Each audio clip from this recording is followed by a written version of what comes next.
So, welcome at Dogma Detox in the living room. Welcome back, welcome back, welcome back. And I'm really excited for about having this second evening here in Northampton. Thank you again for hosting this in your beautiful house and for letting me stay here as well. And thank you all for coming, because without you, there's no Dogma Detox dialogue. There's just Dogma Detox monologue. And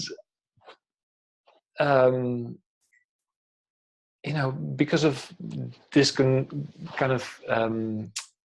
of group that we have here, with 4 friends even of mine, plus a new friend, plus an even newer friend, it feels like a very different Dogma Detox dialogue than I've ever done before. And I don't know how everything is going to unfold. I never know, because it's always a dialogue, and in the dialogue things will happen and come up, and then I can see if I can support you with your questions and your answers, or with little interventions. But I'd like to open it up here in a more of a sort of informal way, which also suits the environment. The reason that once I started with Dogma Detox Dialogues together with a friend of mine, and we had, we booked venues, etc., there was something inside of me that said, I actually want to do something different. I got inspired by something called So Far Sounds, and it's become an online platform that is linked to venues that are homes. So basically there were lots of musicians who said, well, I have to pay this much money for a venue to even show up and play, and then I don't earn anything, and I don't even know if I like this audience. Can it be much more intimate? So people started opening up their homes for literally concerts at home, and I saw it, and it was funky, it was new, it was very much this time, this generation, and I thought that's what I'd like to experience with Dogma Detox. So once I saw that, I had these conversations with this friend of mine, and also once I started taking Dogma Detox really much more under my wings, I said, that's the route I'm going to take. Wherever I am for work, I'm going to see if there's someone who says, yeah, sure, I'll host a Dogma Detox in our living room, I'll get some people together, and then we'll just, you just show up and you play and you do your thing and whatever it is. So that's why we're here. And some of you have already experienced some of the Dogma Detox. Some of you not at all. You might have heard of it. And there's so many different explanations that can be used to come to where we are now, in terms of why Dogma Detox, what is a Dogma Detox, what is Dogma, what is Detox, how does that look, why did you start this, tell us about your experience, or do you have any experience, or is this not a hollow promise, or whatever it is. So in all honesty, again, because of this setting, I can talk till the cows come home, but for whatever reason, I'd like to open it up to you guys and say, what are the questions that you have? Normally I start talking for about half an hour about Dogma and about where it came from, etc. And it just doesn't feel right. So in terms of Dogma Detox is always the willingness about kind of questioning what you know. If things have always been that way, well, does it apply now? And right now it doesn't apply the normal way of holding a Dogma Detox dialogue, if there is such a thing. So I unsubscribe in a way from the idea of this is how it should be. And it came up just before you all arrived, and I thought, well, maybe it's more question and answer than I've ever done before. So if you're up for that, want to play in that capacity, please just fire away about Dogma Detox, about what it can do, about the intervention techniques, about somewhere where you feel stuck or confused and say, how does that work? And maybe we can play together, and I can use the interventions that I've come up with to help kind of you get unstuck and some more clarity or some rest and relaxation. So that's my sort of invitation here tonight. And if you want me to talk about Dogma Detox, if that's the next question, I'll talk about it till the cows come home. I promise you I can, for 2.5 hours easily. I have a quick question. Sure. To be answered shortly. Okay. What's your understanding of Dogma? Good. That's a really good question to start with, actually. Well, my understanding is what would you call it, multifold, plentyfold. There's a definition that I go with that I feel very comfortable with, and it's a set of principles laid upon us by an authority as an inconvertible truth. So basically, principles, premises, even rules, beliefs, can even be values that have been kind of given to us by some kind of authority, and the authority can be parents, it can be church, it can be government, it can be the environment that you work in. So the organization has got this kind of set of principles. But it's coming down in a way, if we talk hierarchy, down from an authority, and therefore because it comes down from an authority and it sounds like this is the only way to do this, which is very helpful to start off with, then it becomes the inconvertible truth. So in and of itself, dogma, I don't see it as something wrong. I see it as something helpful until it isn't. And that's where then Dogma Detox comes in. So that's the one that I go with. There's multiple definitions of dogma. And some people even, I saw someone say, have a sign outside, I think it was in Spain actually, and it was dogma yoga. And I thought, my God, what is this guy doing? But to him, dogma was had a completely different meaning and connotation than Dogma Detox. So, but that's the definition I'm very comfortable with. I can't get that. This is the rules that we live by, that they're not always, why do we do it this way? Yeah. I always have to. Yeah. And in a way, in terms of dogma as well, the way I understand it is like, it's not even just the rules, just the beliefs, not even just experience on which beliefs and rules have been based, but it feels like it's almost a bigger energy that holds all of that in place. It's like I refer to it sometimes as a mothership. If you've got like sci-fi movies, and you've got all the attacking little vessels and the fleet that comes out and does all these things and kills humans and whatever. The mothership stays somewhere hidden in another dimension or under the clouds, and all of a sudden something happens and the mothership just arises here, and it's like, oh, there it is. And to me, they're all connected. So if the fleet are kind of what would you call it? The fleet is rules, beliefs, values, all of that. Then the mothership is actually connected to all of them, and they are connected to the mothership. So it's really helpful to use beliefs and rules to look at dogma, and does it still work for us? And the other way around, when you got the mothership of dogma there and you know that it's time for it to go, and you want to put that nuclear bomb in the core of it, it will therefore also literally let go of the other vessels, so of the other rules and beliefs. They naturally fall away. So they're all linked. It's not one or the other. It's like a whole collective energy, I find. Yeah. Yeah, you're welcome. What else? What other questions are there about Dogma Detox, about why detox, why dogma, why you? Anything. Do you feel that the Dogma Detox can work across all areas of our life? So I know that you've said, career, relationship, and that sort of stuff. So this morning we had a conversation, and I was saying, my self-discipline with regard to eating chocolate and biscuits is absolute rubbish.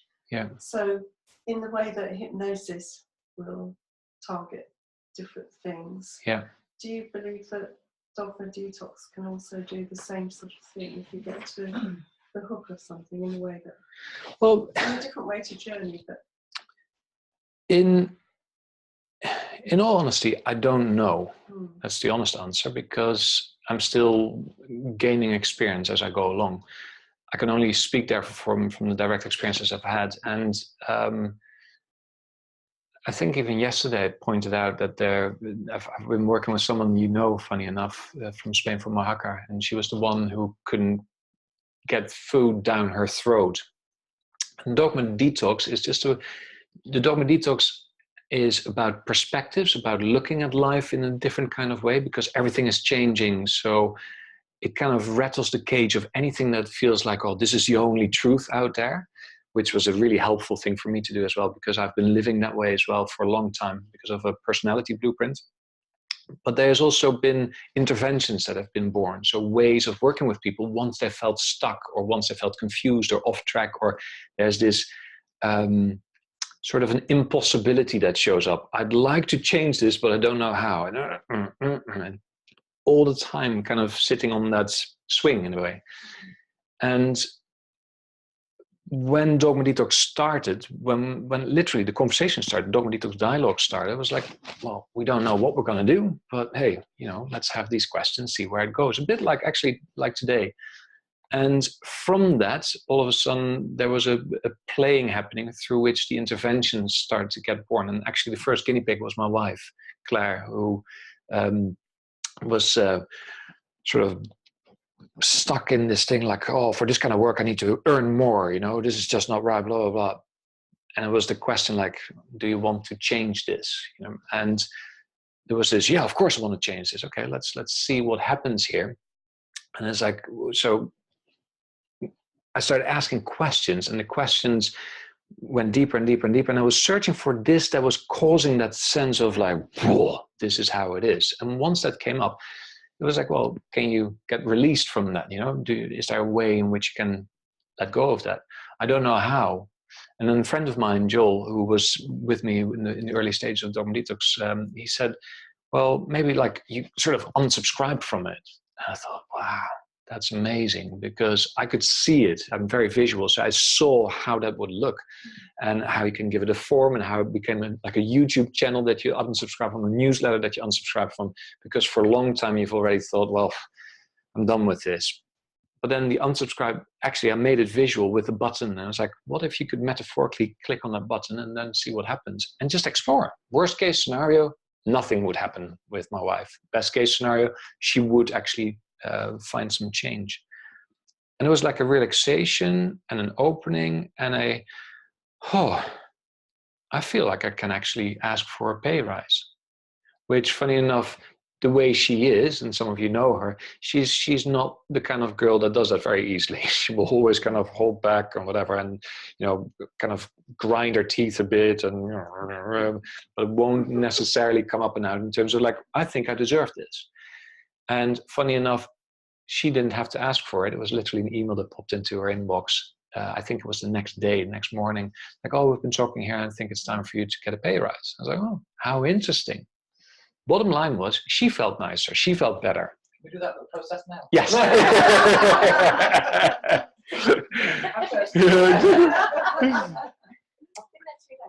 Yeah, exactly.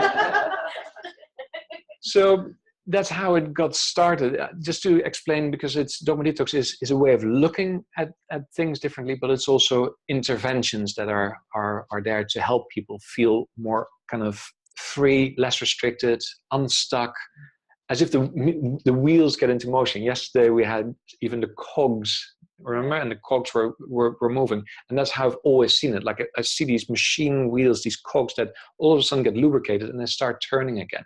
That's how I see Dogma Detox. Now, coming back to your original question, there's what I've come to understand is that when dogma sits there and in a certain area of our life, so in this case with this one other woman that I just touched on, she had a problem with food, and you were talking about food as well. She literally said, I cannot get anything down my throat, or something like that. I was listening to that, and I asked her a few more questions, like literally 2 more questions, and there it was. I was like, I'm not going to dig any deeper. It's just something is just showing up. A bit like with you with the cogs. It was like, I don't have to go any further. This is so clearly holding you in position. Let's see what happens. Just imagine an unsubscribe button, click. Now, with her, once she unsubscribed and then came back a day later, she had a smile on her face, and I was like, what's going on? Beaming away. And she, after 15 years of not eating any dairy, gluten, sugar, blah, blah, blah, like a completely narrowed down diet, all of a sudden she decided, I feel like I want to have some chocolate cake and a Danish pastry for lunch. Now, she ate that and she felt phenomenal. So she said that it's like a big smile on her face.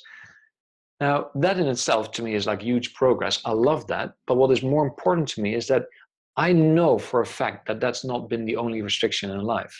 I know that because I've talked to her afterwards as well. And there's been a huge thing in terms of the relationship as well, where she didn't feel like she could speak up. She had to swallow literally every single thing in her idea, in her mind. So to me, it was like, well, okay, that will have an effect, and it did. It did straight away. I don't have to go into the details there. It wouldn't be fair. But she spoke up and she got clear. That's just a very radical kind of example of what I mean and what I keep experiencing. That I see that once a dogma shows up in a certain area of life, so in work or in a relationship, and there's this stuckness and it doesn't go any further, it talks necessarily to lots of other areas in life, because we're human beings, and however we express ourselves and experience life is not limited to any context. It's just us moving around in different contexts. It's just that the symptoms can show up differently, or a symptom can just show up in one area. So work, for instance, has been phenomenal for me, because more and more people at work feel stressed or burned out or stuck or not on track with their career or whatever. So when they come, it's great because they spend a lot of time there. So there's a lot of, it's a big pressure point for people. So once they say, I need some help, we'll play there. But oh my God, has it got ramifications for the rest of their lives? Because it frees them up in relation to work, but therefore in relation to themselves more so. And therefore, all of a sudden, other wheels start to get into motion. And I've seen that on time and time again so far. So I never assume that's only one area. I always keep everything open. But if it's only one area that the person experiences the change in, then it's only the one area. And I'm like, well, great, it's progress. You know, don't have to change anything that is not broken that way. Just celebrate the progress and the change that's been here. Yeah. And the food thing is, it's always it's really multi-dimensional, isn't it? Is it nurturers that you're looking for? Is it what is it that's missing that you're creating because a you're problem for bored, yourself? or are you eating because Exactly. it's good, You're or you eating need to because feel you want good? to be loved, or Yeah. whatever. Yeah. So And therefore I'm myself actually before with my own clients, and Yeah. realised that it wasn't about the food; it was maybe Yeah. about the image or the Sure. Sure. I in a way. About that in terms of me. Well, if you want, we can play a bit in a minute. It's happy to do so. We can, worst case scenario, you keep eating chocolate and still enjoy it to a certain level, and the best case scenario, something is changing there. I want to comment in a way on the what it means in terms of food, because even that I had to start to let go of that, because especially with our background as well, with some of us here with the therapy, the journey therapy background, you get to know that certain principles are there to help people to come to a certain change. But sometimes I found that actually became quite limiting. The same with the mind-body connection. What does this say about me? When my hip is out of place or my bulge disc is there. Sure, there are metaphors that are very helpful and useful at times. Or there's a book even called, what is it called? Self-Liberation? It's a big book written by Belgian, and it's like by a Belgian lady. And when you open it, it has all the different symptoms that you can ever have in your whole life. And it then attributes the meaning on a metaphorical mind-body health kind of level. So it tells you like, oh, this is related to such and such and so. Very helpful at times. Just go in there, read. So my back is bad. Okay, let's have a look. Okay, what resonates here? Take that with you, and the rest, none of your business. But a lot of times I find that can actually even be in the way of the further exploration. Mm-hmm. So with anything, be it therapies, be it change theories, be it coaching, be it mind-body connection, I always try to stay completely open and to just explore and see what happens when if there's a reason to explore because there's some sense of stuckness or an impossibility or a damned if I do, damned if I don't, then at least we can try Dogma Detox and it's interesting that you refer back to the sort of the personality blueprint that we've come to learn Yeah. over the years, because I do find that sometimes massively gets in the way of progress. So if you look at the pay rise scenario, for example, I believe that I'm due a pay rise. Yeah. I've been I can stand on and rant on it, and yet the knowledge of the personality blueprint is like, I shouldn't do that because it's egoic, it's entitled, it's this, it's that, it's the other. I best just stay here and say nothing. Yeah. And so it kind of gets in the way, and so I'll be interested to see what the sort of the little tips and tricks are to almost park that and allow something else to happen. And it might be right that it is entitled and keep your mouth shut and stay there, but at least there's an element of exploration in it. Yeah. So from a Dogma Detox perspective, and you can correct me if it's not true for you, what I'm hearing is I know about the personality blueprints, I know about the Enneagram in our case, and all that knowledge, so the whole set of principles, which are really helpful to understand more and to be compassionate of and to work with lots of people, because you're in a management position as well. So it has a lot of supportive kind of qualities. And yet, in terms of you being authentic in your expression, it actually works against you because there's so much knowledge telling you like you shouldn't be this, you shouldn't be that. So it uses the rules almost within the dogma to keep you stuck in one place rather than at least going out there and just give it a shot and see what happens. Okay. Great. So who wants first? Oh, that was so subtle. Not. So, getting to you. Tell me about the stuckness, the whatever that is around food, around sweeties, as I understand it from you. So the chocolate or the... So I joined Slimming World again January to get rid of the Christmas weight that I put on. I did quite well last year. My intention was to lose about 1.5 stone, and I managed to lose about 10 pounds. Okay. Put on a few over Christmas. Yeah. Managed to lose about 4 or 5. Yeah. And then there's this thing that kicks in. I've lost 4 or 5, so that's quite good. My clothes are comfortable. And there's something then that happens that actually stops me from sticking to a regime which is easy to follow. There's no sense, when you're following it, there's no sense of not being able to have virtually almost everything you want, because there's a sin count as well. It's easy. Food is easy. It's the extracurricular eating that gets me. So, and I can't resist it. It's like, if there's chocolate, okay, so you could say, don't have chocolate in the house, don't have biscuits in the house, don't make cake. But then I'll find another way. I'll go and, have a cup of coffee in Cafe Nero or something. And then there's the little devil on the shoulder saying, we should really have that, herbal tea. No, I'll have a cappuccino coffee, and I'll kid myself that if it's semi-skimmed milk, that it's not so fattening. And I'll actually cheat myself. I'll lie to myself in terms of, this is a really healthy meal, and it's okay to cook with oil and what have you, because I'll use that as my sins. But then I'll throw other sins in, which takes me way over the point where I can start to lose weight on that regime. It's very funny. Was that you talking about sins? God. So it's a real dogmatic thing, isn't it? Yes. Did you spell it S-Y-N-S now, but it's still... Yes. If you hear the word sin, literally, what's the first thing that comes to mind?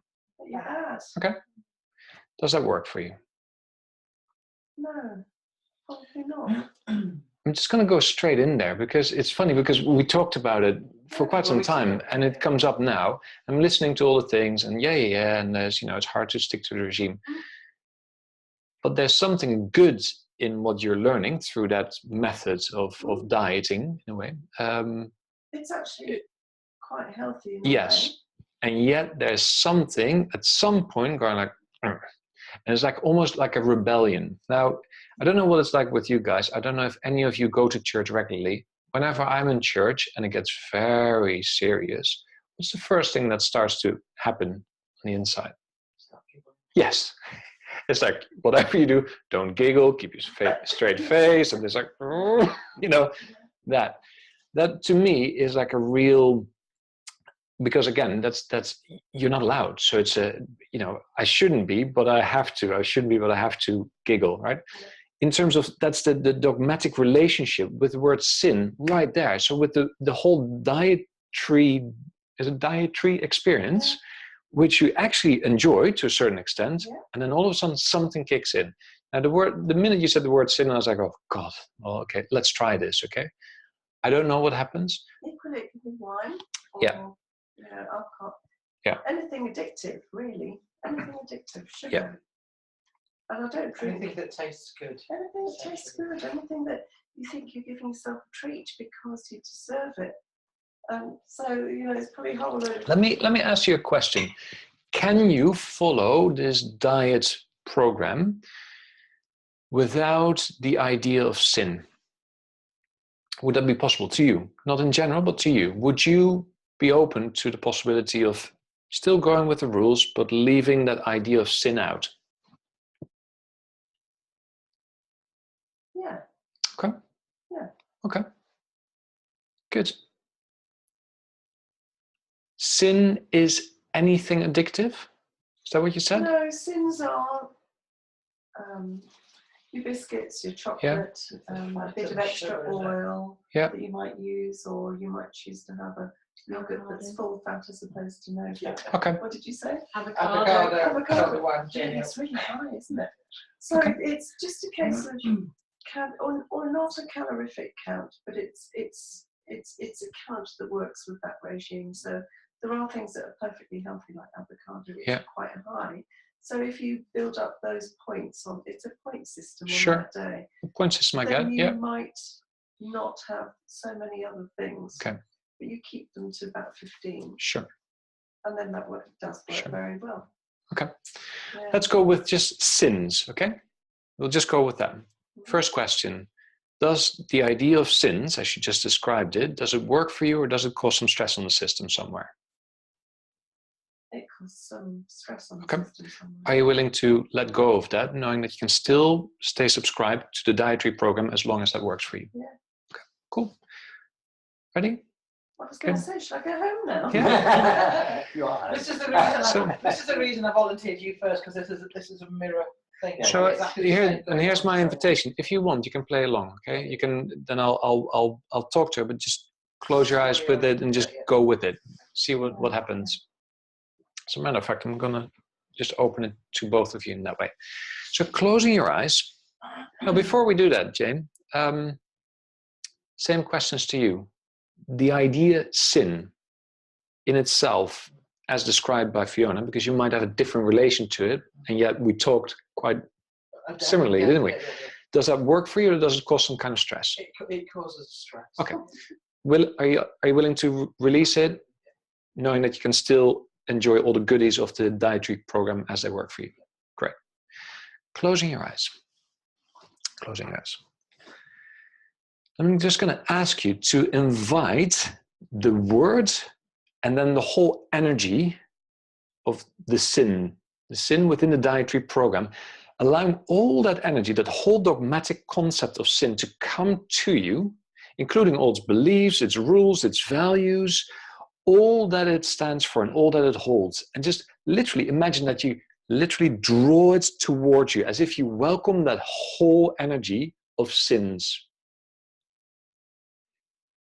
And then let it take up some shape, some form, some figure, as if it just has some kind of embodiment. It can be anything. Just let yourself be surprised, okay? There's no right, no wrong. There's just the exploration. So just seeing this figure, the shape, the embodiment that says, I am sin.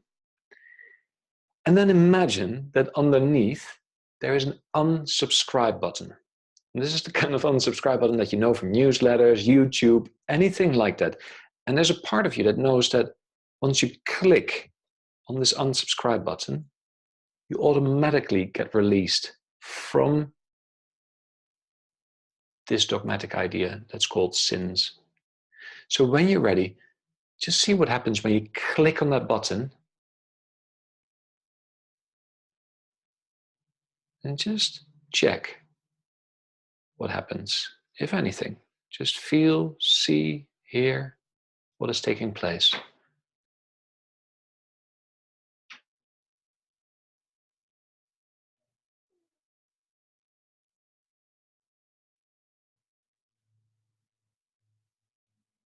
And then taking a nice deep breath in. And out. And opening your eyes when you're ready. I didn't have to ask any further because I saw 2 smiles show up. So normally I would go a bit further. Now I'm very curious. What showed up? What happened? What's the experience? It was so bizarre. I don't know if it's because we were talking Disney and stuff earlier, but you know the witch in Snow White? Yeah. With the big nose Yeah. and the apple. Oh yeah. I mean, that appeared, and it was, you know, larger than life, and there was the apple, and then there was, you know, all these other things, including healthy things. Yeah. Just like presented, it was actually the massive tray with the apple, and you know, she's and it was like, oh, go away. So, and then you said the image, and it became even clearer, and she became bigger, and it's just like, oh God, I really don't want to look at that. And when you said push the unsubscribe button, she kind of faded away, and then you had that sort of the nice sort of Snow Whitey thing and the 7 dwarfs, and she's feeding them, and it's healthy food, and that's what made me smile. It's just like, this is just ridiculous. Good. So this is a little spooky. I too had a Disney theme going on. Oh really? So the initial image was, you know, see the energy of it. The energy was like a black oil slick. Oh yeah. It was just in the distance, and then your words were along the lines of, you know, bring it closer into that form.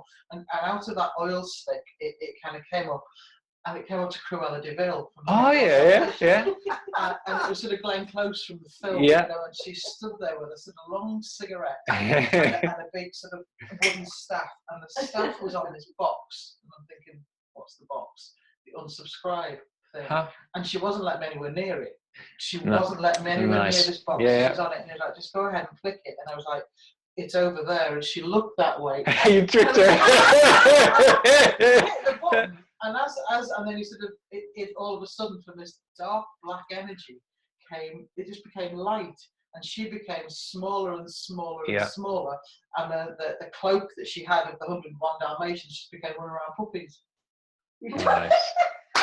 Fabulous. What was it? Tea? Yeah. I don't know, but it's really good. Very interesting. So, just to comment on, especially the staff on the box. One of the things that can happen is Dogma is like a newsletter, like a YouTube channel, and at some point you've been subscribed to it. In this case, you've been subscribed to the whole program, right? Yeah. That included this dogmatic idea. So basically, once you say, well, actually, it's time for me to unsubscribe, if you do that with a newsletter, for instance, you hit it, and then the first thing that comes into your inbox is, oh, so sorry to see you go. Are you sure? Can you tell me why? Blah, blah, blah, blah. And once you say, yeah, just go away, then literally another email can come in. Hey, can I still interest you in such and such and so? And it's literally my understanding of that is that Dogma is fighting for its life. It's fighting for its subscription. It says like, don't go, because it's also afraid somehow that it means that you can never come back to it at a moment of your choice.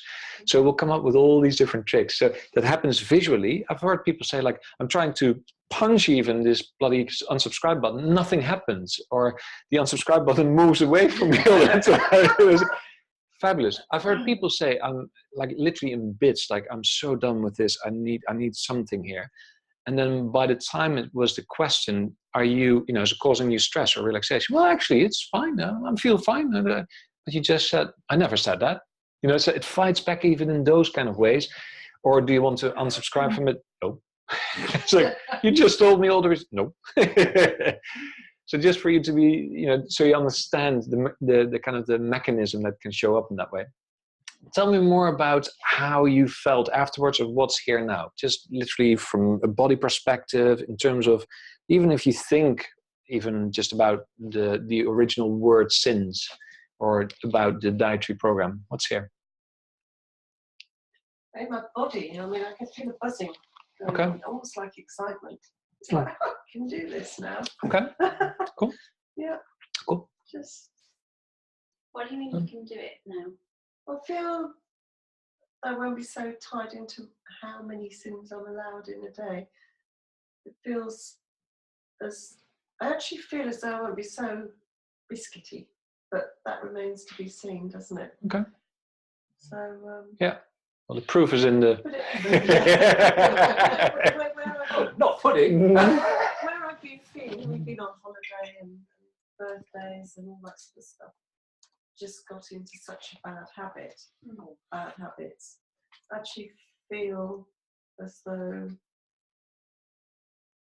I could be in the right frame of mind to go back to Slimming World on Tuesday and just bite the biscuit.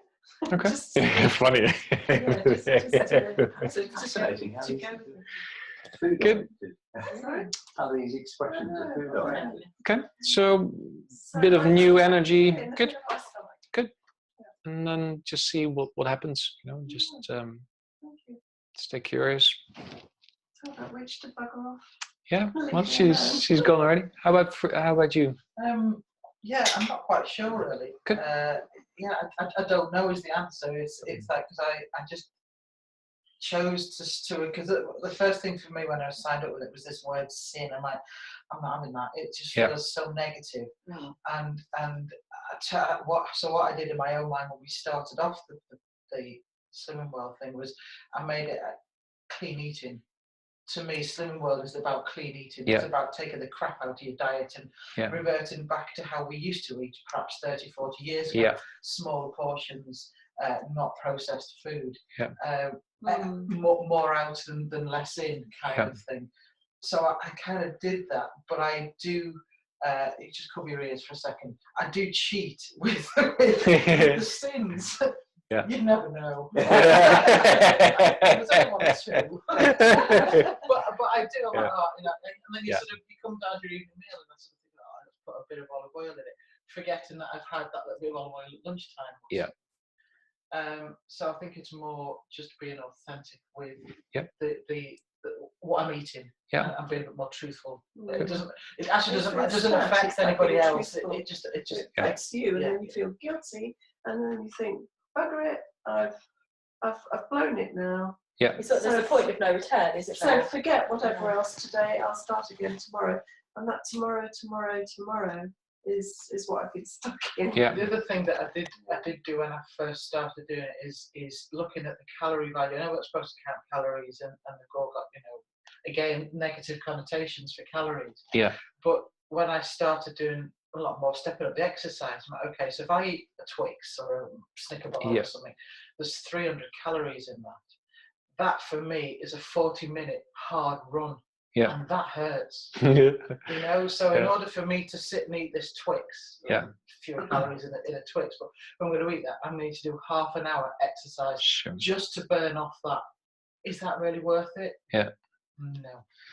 Yeah. So that there was that kind of tried to do that from day one. So it'd be interesting to see.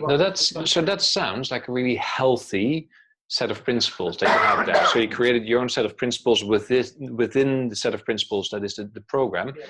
And that doesn't need going away, that doesn't need fixing, that doesn't need anything. That is in support of the body and the being. So it's being authentic with the whole what it is you eat. And in a way, it was interesting to go after this specific dogmatic idea of, as it was called, sins, because I remember there was a Dutch TV presenter, and he was very much Dogma Detox. He pulled everything apart. Every time someone said, this is how it is, he said, oh yeah, why? And then went into the research of why this was total bollocks. And he did it with a smile and in a very adventurous, fun way. And one thing he said was, like, people tell me to eat healthily, and he had a disease, actually. He had a kidney failure and actually died of it later. But he said, I need to eat apples, and apple a day keeps the doctor away, all good. Now, in itself, that is not a bad thing to hear if you're only eating processed food. You know, it's a great way to start your new dietary regime. But he said, is it always true that an apple is healthier than what we have in Holland is like chips with mayonnaise and peanut sauce and onions, which is called a chips war. It looks like a battlefield, right? And that's full of calories, fat, sugars, everything. And he said, well, is one healthier for my body than the other? So what he did was he ate the apple, but did it in a state of, I just need to eat this apple right now because apparently this is healthy, and just ate it, and that was it. So sort of a mindless kind of way, you know. And then he looked at these chips with all the horrible I hate that, with all the sauce, and it gets all and he looked at it and was like, I really fancy this, and ate it completely mindfully, enjoying it. And funny enough, while he was plugged into all the machines at the University of Wageningen, they found out that actually his body started firing off better signals with the second meal that he had. Because it was something that he was enjoying so much that apparently, and I don't know what they were, but the dopamines and the endorphins, all of that got made. And it actually therefore had a healthier overall result to his body in that moment, probably not if he would eat it every day, but in that moment, than the apple. And when I saw that, it really rung true to me, because I was like, there's something to say for how you eat something and with what kind of energy that goes in, which we already might know to a certain extent. But come back to your dogmatic things that really causes stress, of course. That in itself will have a ramification for the system, or an effect on the system that might not be supportive. If it's working, if it causes stress, it will not necessarily be of a added value in terms of slimming. So it's so true. I had a sandwich at lunchtime, and I really don't eat bread anymore. Just something that I've managed to cut out. I don't need it. I have healthier choices. Lunch break was tight. Ran downstairs to prep. I thought I'll just get my favourite cheese and pickle sandwich. Yeah. And I bit into it, and it was almost orgasmic. And I sat, and a colleague was with, said, "You look like you're really enjoying that." I said, "I am," and I didn't manage to finish it because I just sat and ate it and enjoyed it. I did about 2/3 of it, and I bit the rest, and I thought, I really did enjoy that. Yeah, that'll do. Thanks very much. Yeah. And I had a moment of, I really shouldn't have eaten that. There's cheese in it. There's this, and I'm thinking, hang on a second. You know, there's got to be more health benefits to how I feel now than sitting slurping a green tea and chatting on for 20 minutes. You know. Yeah, I think and that's the whole point of Dogma Detox, is the authentic expression, and also with the idea of what is supportive to me. So if it's supportive to me to eat more veg and less processed food because I feel healthier by it, etc., then it's great to do that, and also to peel away anything that's in the way of that. You know, to explore, like, if there's something keeping you in a position that says, no, I need to have I think you talked about it yesterday, about the Diet Coke. Were you talking about that? Sure. Someone was talking about Diet Coke, and she keeps drinking Diet Coke. Oh no, it was someone else who was here yesterday. She keeps drinking Diet Coke, Diet Coke, Diet Coke. Well, if it doesn't help, then but you still have to somehow. There's bound to be some kind of dogmatic energy that tells you, like, this is what you need. So it's great to explore that, peel that away, and then allowing a more healthy and natural expression of you, without that becoming dogmatic. Because if it is all of a sudden about, I need to stay vegetarian, I couldn't live in Spain, basically. It's hard work in Spain to go vegetarian completely, or even vegan. I mean, that becomes a full-time job, because that's not what you get in restaurants. Just here. I know, but true or not, it's like there's so much meat, so much egg, so much dairy or animal-related produce in Spain, that it's not necessarily the easiest way to live. So am I then okay with eating the occasional egg, or the occasional, I don't know, whatever it is, something that comes with the food, and I'm still enjoying it, it's still okay, as long as I know, for instance, with you as well, like, I know where it comes from, you know, with what we talked about with the chickens. if I can see the chickens and know that that's where the eggs come from, well, maybe I'm okay with every now and then having an egg, because my body is asking for that kind of protein, rather than this is the only way, and then causing stress on the system. So that's where Dogma Detox helps. It's not about fixing. It's not about saying you have to change your whole belief system. It's only when something doesn't work and you feel stuck within yourself or confused, or it's just not working somehow, that the movement doesn't happen, the desired change is not working for you, then there's always a reason to explore. And there's always a reason to check, like, hey, how does it show up? Unsubscribe, what happens? And then see what happens after that. First progress, I feel some energy, I had a smile on my face, something disappeared, and then we'll see what happens in life. Because to this day, that's the only way I know how to just keep track of that and see, maybe sometimes things that don't work. And to this day, I haven't seen that. So you might be the first. If I put weight on this week, you're in trouble. Yes, you get your money back. But I'm going to get you monitored by Jane. Okay. Okay. It's interesting because I was on the swimming world, and I've obviously hearing you talk about it again, both of you. It's like I actually can't imagine living by those beliefs and those rules again. That whole dogmatic belief system. But I did, and I lost 3 stone on it, and did incredibly well. But I've obviously naturally unsubscribed to that at some point, and now I'm on, well, not on it anymore, but was on Joe Wick's, who's the body coach.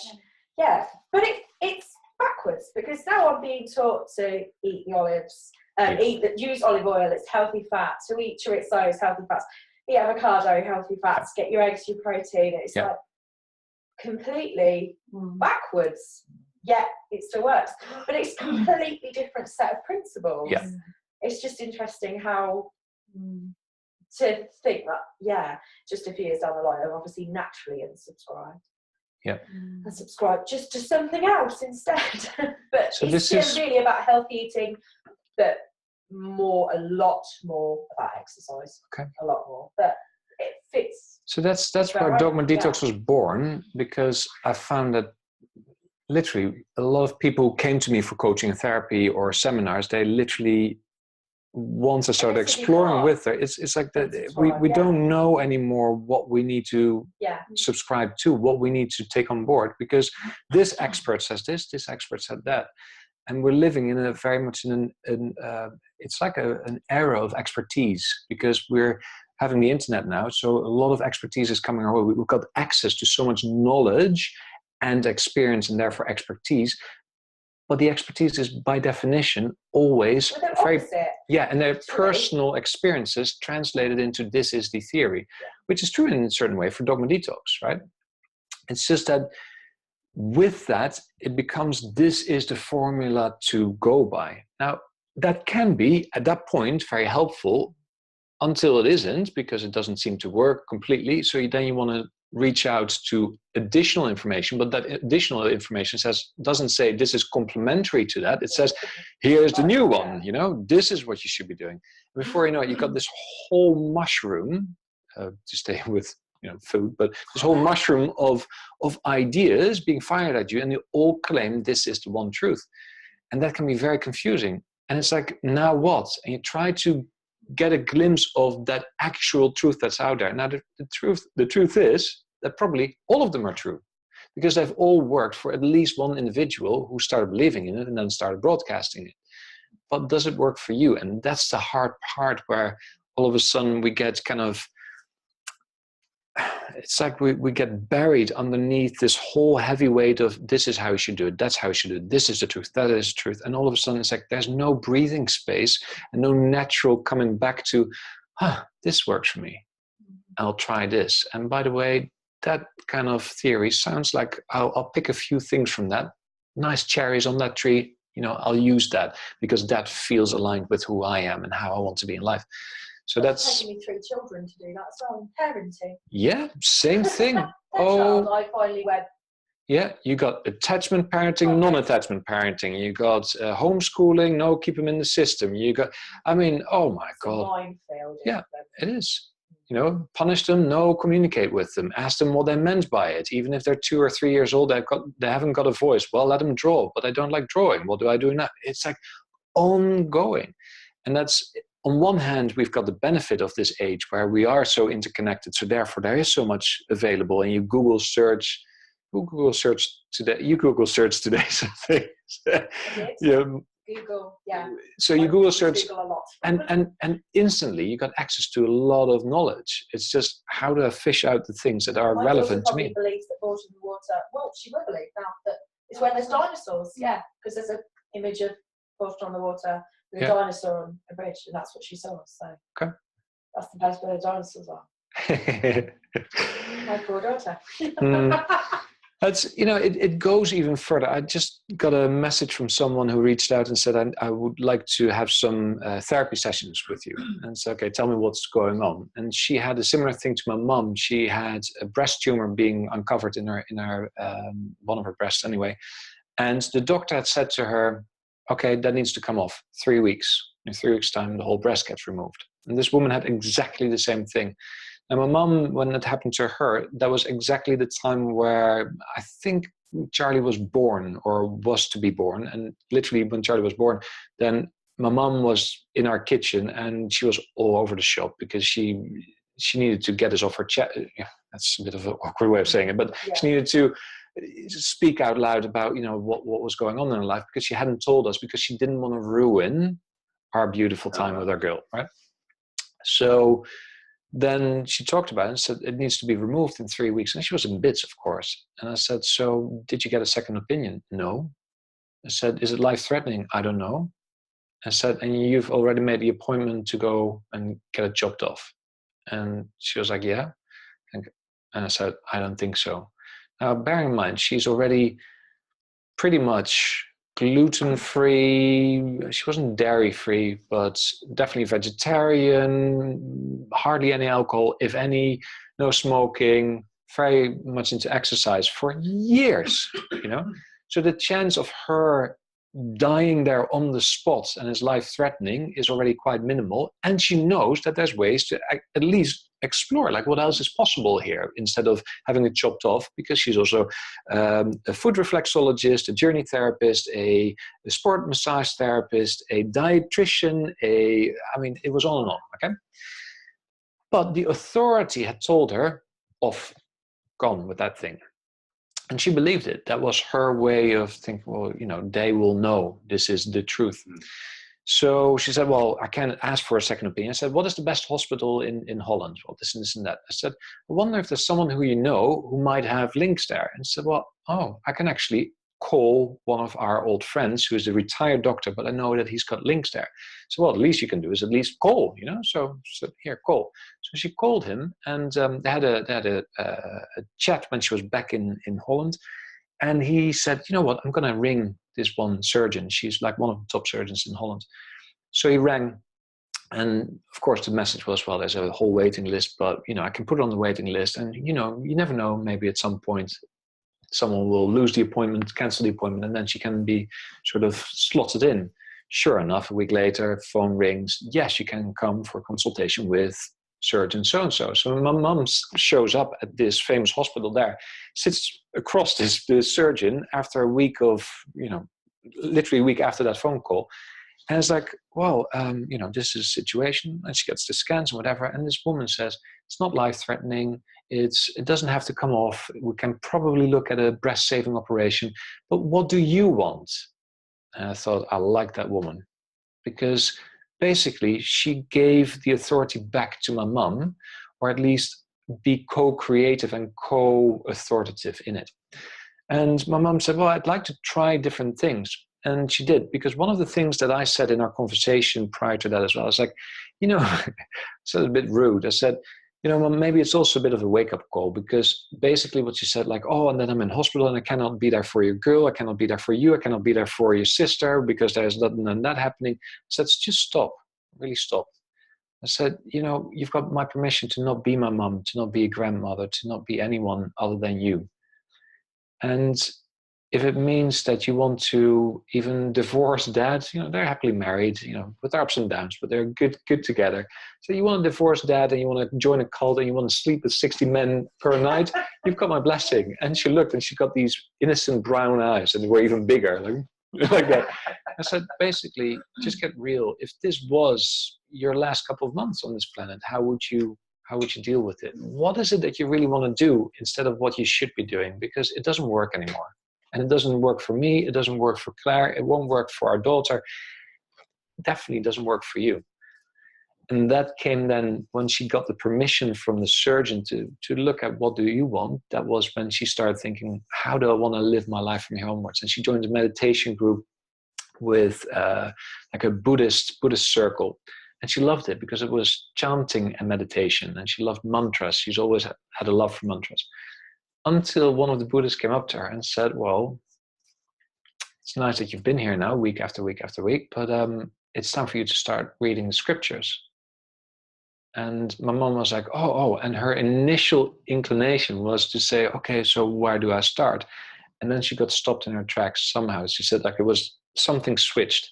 And said, no, I would love to come here to sing and meditate. If I cannot do that unless I've read the scriptures, I'm not going to come back because that doesn't feel right to me.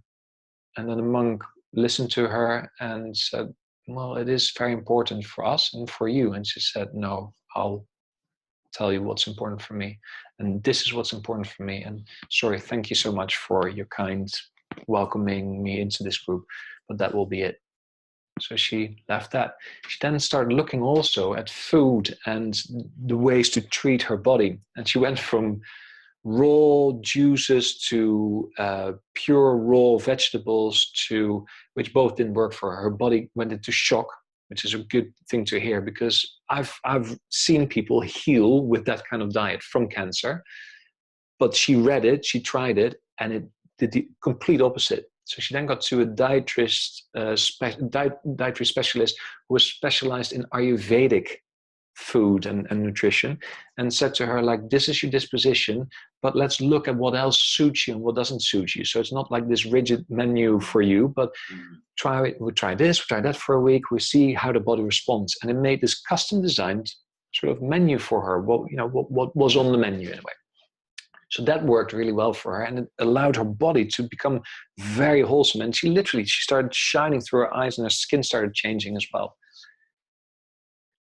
See what else she then went to read more books. She always does that because there's more authority in books again. So she read books, and there was this one guy in Holland who used to be a regular medical doctor who had a brain tumor. Then at some point got real and said, okay, I don't want this to be taken out. I want it to be treated in a different way. What else is available in terms of complementary medicine? Then he healed himself, got the all clear by doing that, wrote books about it, became a worldwide speaker. But by the time she read this book, she said, oh, this is an amazing guy. And I knew of him because of conferences that I was part of. And she said, I'm going to meet him. I said, I'm not sure that's going to work because he just passed away like a month or so before that with a brain tumor that had come back again. And that was it. It was taken away. So the source of truth of how to deal with this, and she contributed all this authority to him because he'd been a regular doctor. She kept on saying, like, but this is a regular doctor, but he went alternative and look what he's done. And now he's passed away, bless him. So that was a bit of a cold shower for her again. So time and time again, she was put back or pushed back and pointed back towards her. What do you want? What do you pick out of this? What are the cherries of the tree, that feel good and juicy? Go with that. 6 months later, she comes back to the surgeon and she gets a scan and everything. And the tumor has shrunk from 2.5 centimeters to 1 centimeter in diameter. And all the stuff around it, which I never know what you call it in English, but where it grows out, had come in. So it was encapsulated. And the woman asked, so what do you want to do now? She said, well, I want to have this breast-saving surgery because that feels right. In the meantime, friends of her have been telling her, like, well, if you go from 2.5 to 1, keep going, then you don't need any surgery. And again, she had to check in with herself and said, no, what I feel that is right is this. Great, Mom. Now, she goes into hospital everything supposed to be done on a Wednesday for some reason. I remember that. And I know that she's going in for the morning. She's booked in for morning surgery. And I think it was around 2 o'clock or something, my Skype goes on and it's my parents calling, their number. And it's like, oh, it's my dad, he's probably telling me, giving me an update on the surgery. And there's my mum sitting there like this. And so, where are you? And I look, and behind her, I see like the painting here. I see a painting that I know from in their house. I said, you're home. Did it not happen today? And she was like, yeah. Well, I woke up in the recovery room, but I was so awake and everything felt so good. And I went in, I had no problem with anything. And I just felt like I wanted to go home. And then, the surgeons came and they asked like, how are you doing? And they said, well, if you're still like this in an hour, you can go home. So I'm home. So she was like completely like excited with herself. I said, are you sick? And she's used to going into surgery and hospital since she was 13 with knee problems, with all kinds of things. She's been scooped out left, right, and center in a way. And she always, one of the biggest problems was the anesthetics. Big response to it, big reactions to it. Nothing. Nada. And here's this completely bright woman sitting in front of me saying, I feel so good. Yeah, my breast is like black almost. It's like really bruised. But I feel amazing. And she still does feel amazing to this day. And she's all clear now for 6 years. She's an amazing woman. And she just got it that there was no way that living by a set of rules and principles of serving others first and being there for others and thinking of others was going to actually do her much more good. And it was a matter of picking and choosing what feels right. And nowadays, it's literally like she might have an appointment to babysit one of my cousins or my sister's kids. And it's like, actually, I don't feel like it. And she calls and said, it's not here for me to come. I cannot tell you why. I love you. I love the kids, but not now. I was like, okay, Mom, thank you for letting me know. And it's a completely different relationship that she has with herself. Therefore, much more space within herself. And her choices have become much clearer that way. So it's one of the stories that actually is making it into the book as well, because it's such that whole journey with her was one dogmatic truth after the other that came up, and she naturally had to unsubscribe from it. But it took time because Dogma Detox didn't exist at that point either, so there was no intervention to go like bang. It was just me talking with her in this manner, and it's like, really, why wouldn't you question that? It doesn't work for you, so change it, see what happens then. Yeah. External authorities, external expertise. It's so important to have that because that's how we learn all the time.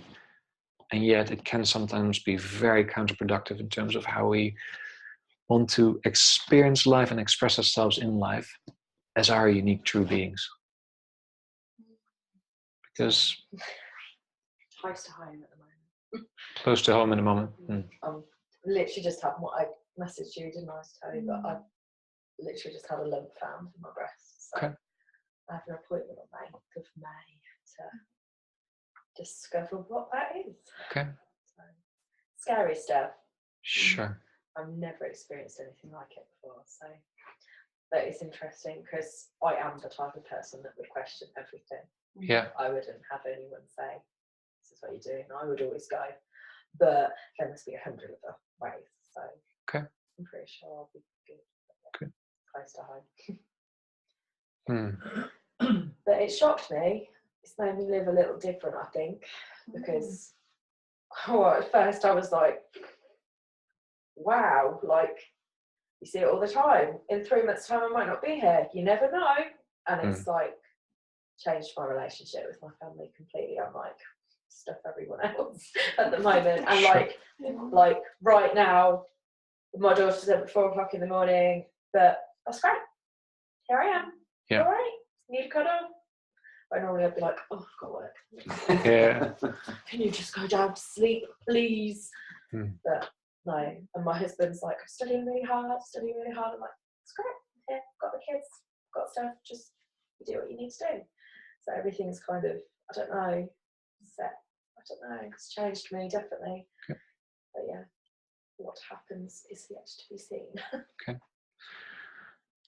Also, this is a bit of a thing I have, and I don't know if it's helpful to you. You can be the judge of that. The lump in the breast, or the yearly scan, we talked about that, has shown this, can be very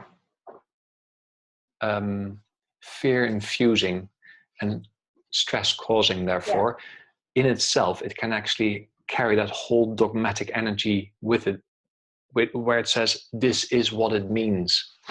Because I tell you this from my own experience, I had lumps in my groin when I was 20. I haven't shared this actually publicly for ever.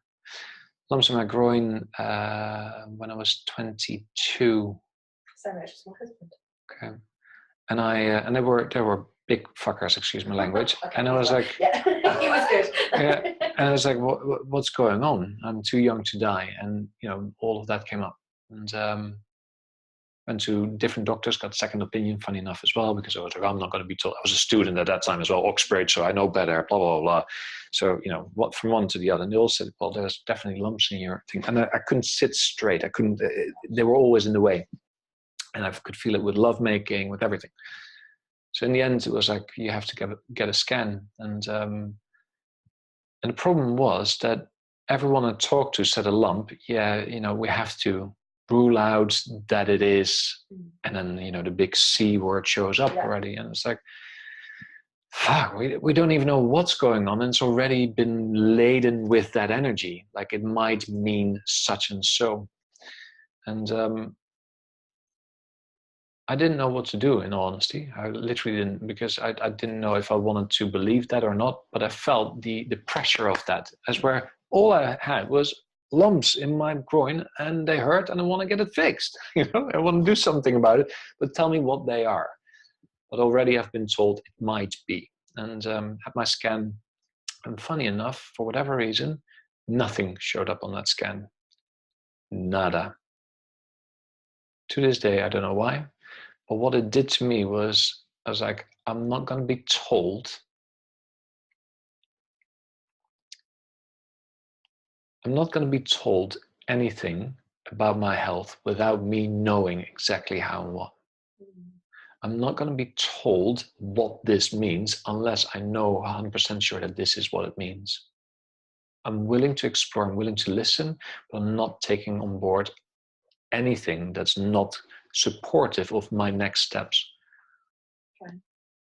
And they've never come back, ever.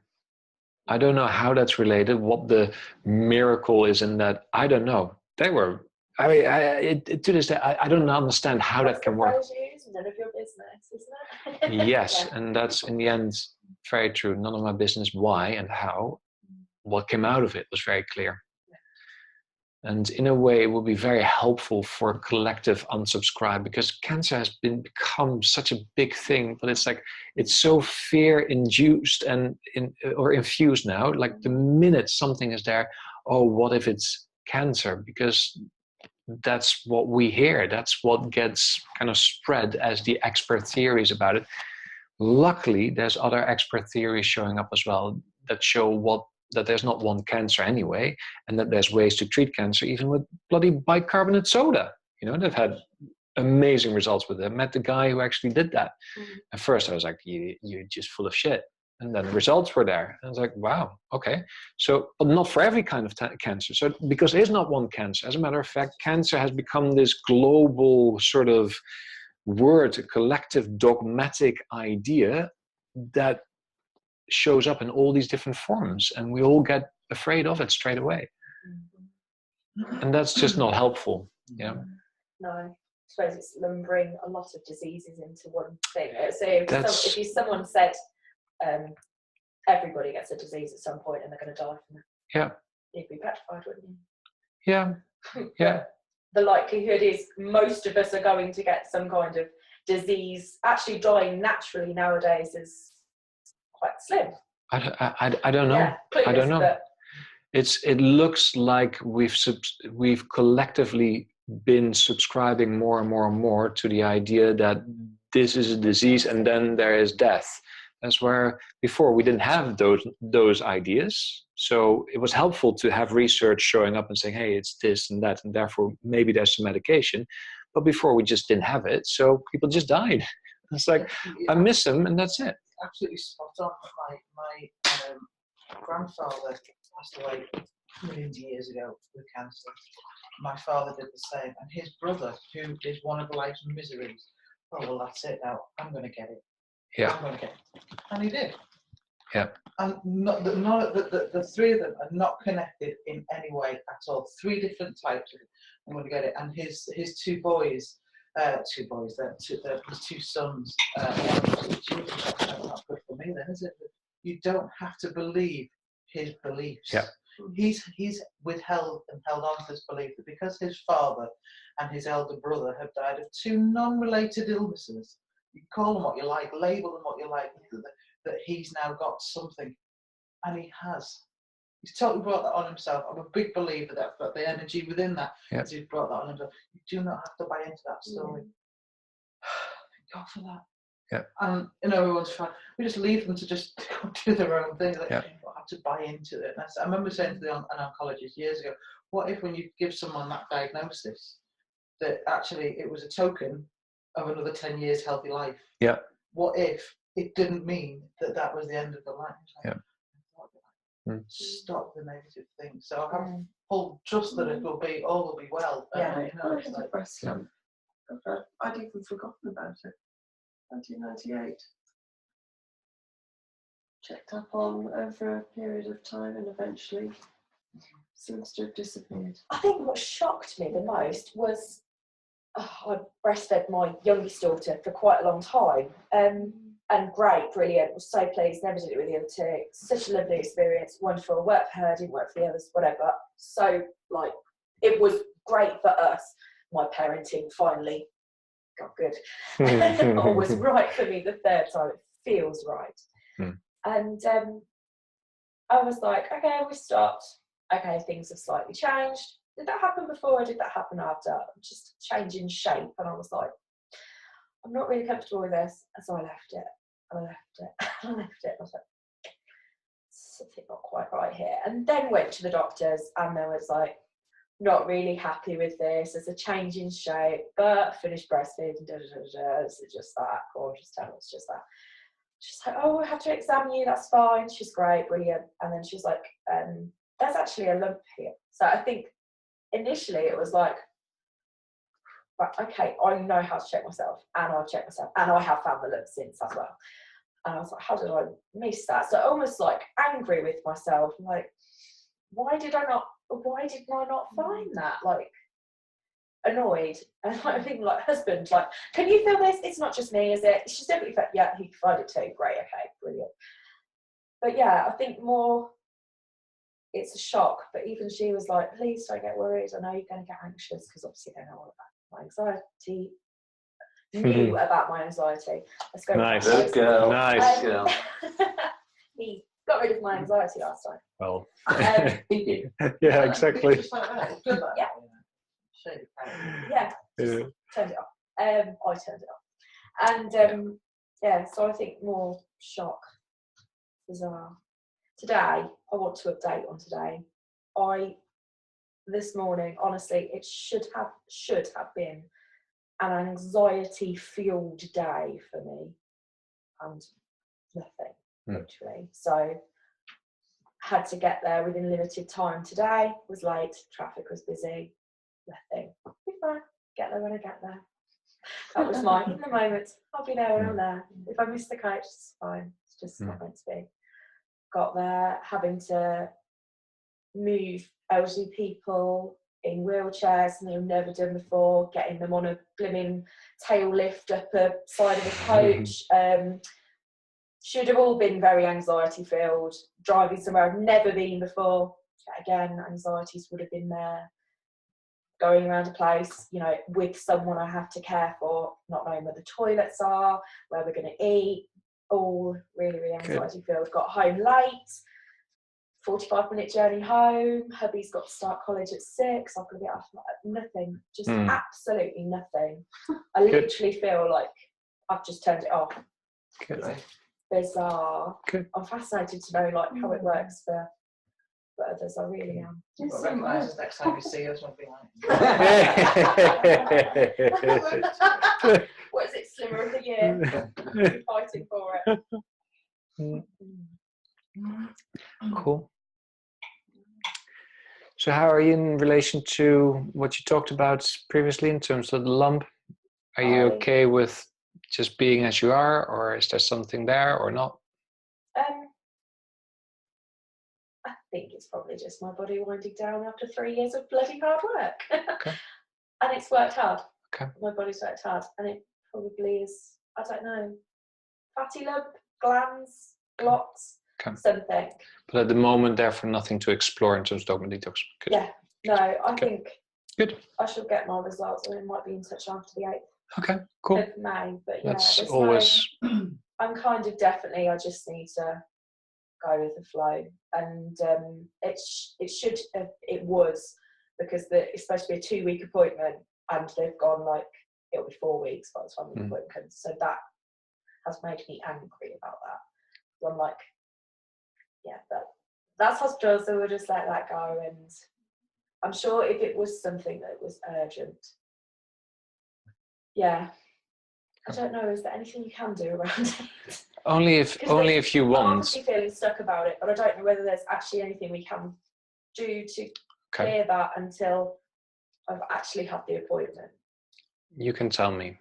Do you feel stuck in relation to it, or is it just it's unknown at the moment? I don't know what's going to happen. Therefore, there's some fear here and other emotions. That's it. I don't think I feel stuck. I think it's just the unknown. And that's just natural. In all honesty, from my own experience as well, in the unknown and dealing with health, that can be just it can trigger fears, it can trigger angers, it can trigger anything. Yeah. If there's any emotional showing up, you've got beautiful people to help you with that as well. And if at some point you do feel stuck or confused or really like, I don't know which way to go with this, then it's worth looking with Dogma Detox. But it's not. I had to ask, but it doesn't. From where I'm sitting, that doesn't feel like that's here. No, just, I don't. I feel as I said, body's working hard. Yeah, good. So again, the floor is yours in terms of questions, in terms of things that you would like to see if there's any support I can give in terms of Dogma Detox intervention, see if you can experience some kind of change. If there were any area in life like health, love, relationship, career, finance, personal development, if there's anything where you feel like I feel a bit stuck or just things don't make sense, or I have this desire, this change I want to see, but I don't know how, there's just something pulling me back all the time. It's a strange one. Okay. I don't know what the source of it is. Sure. It starts off as quite a positive story, but then it just never seems to quite get there. And you know it for many years. I've had it from future creations, meditations, spirit anywhere. That I had this massive, successful spiritual career, and it's kind of past life regression, a book. I think it ties in with my nursing. It does everything. It's brilliant. I look very positive. My hair's dyed and it's popped. I look stunning and it's lovely. But in reality, it just never comes. And tomorrow morning, actually, at stupid o'clock, I go on the final module to be it's like a regression therapist, to keep it simple. So it's module 3, and every single module, I just get crippled with confidence, like imposter syndrome. And it's with everything. The book, Paul's read the book, he's been very lovely, peer-reviewed the book, he thinks it's good. I still don't feel it. I'm going back to nursing on the date of your thing, actually, isn't it? 8th of May. Yeah. And I got offered the job on the spot. But I still always had this kind of confidence, and I can't tell you where it came from. I've always had really encouraging family who always said, you can do this, you've got this, But I just get crippled with absolute lack of confidence and self-belief, probably. Okay. So I was speaking to the tutor today saying, you meant to have done 5 case studies since the January module. I said, well, I just feel like I haven't done a case study, in ages. And then I laughed and I went, well, actually, I haven't done any. So, and there's been circumstances. I had a very close bereavement between the last module and this, so I could justify why I haven't done it. But And I'm quite a confident person, do you know what I mean? I say to my kids, come on, believe, positive pants on, let's go. And then I'm just like, yeah, I feel like I have this big, and it's money as well, it's kind of connected. Like, I think I have this great abundance coming to me, this really sort of like abundant life. And I've seen it and I feel it, but I just don't kind of manifest it. Something stops me. Okay. If that makes sense. So yeah, but the career, it's like career money. Yeah. Doesn't quite match what I've seen or been told is coming. I'm just like, oh no, not me. And I'm Okay. absolutely dreading it. My husband, why do you go on all these bloody spiritual courses? Because you get yourself in a pickle the night before. So I'm here now, so I'm not driving mad at home tonight. And I don't know why. Because I think I'll put myself through it and I feel the fear and do it anyway. But I say it's probably not good for my body. And I get really stressed. I'm dreading going tomorrow. And I dreaded module 2, but then loved it when I was there. But I just have this real, everyone's better than me. Who am I kidding? Yeah. I can't do this. Why am I doing this? There's another one. And does that then also propel you into doing the next course and the next course? Is that what you're saying? Booked the next course. Yeah. In October. Yeah.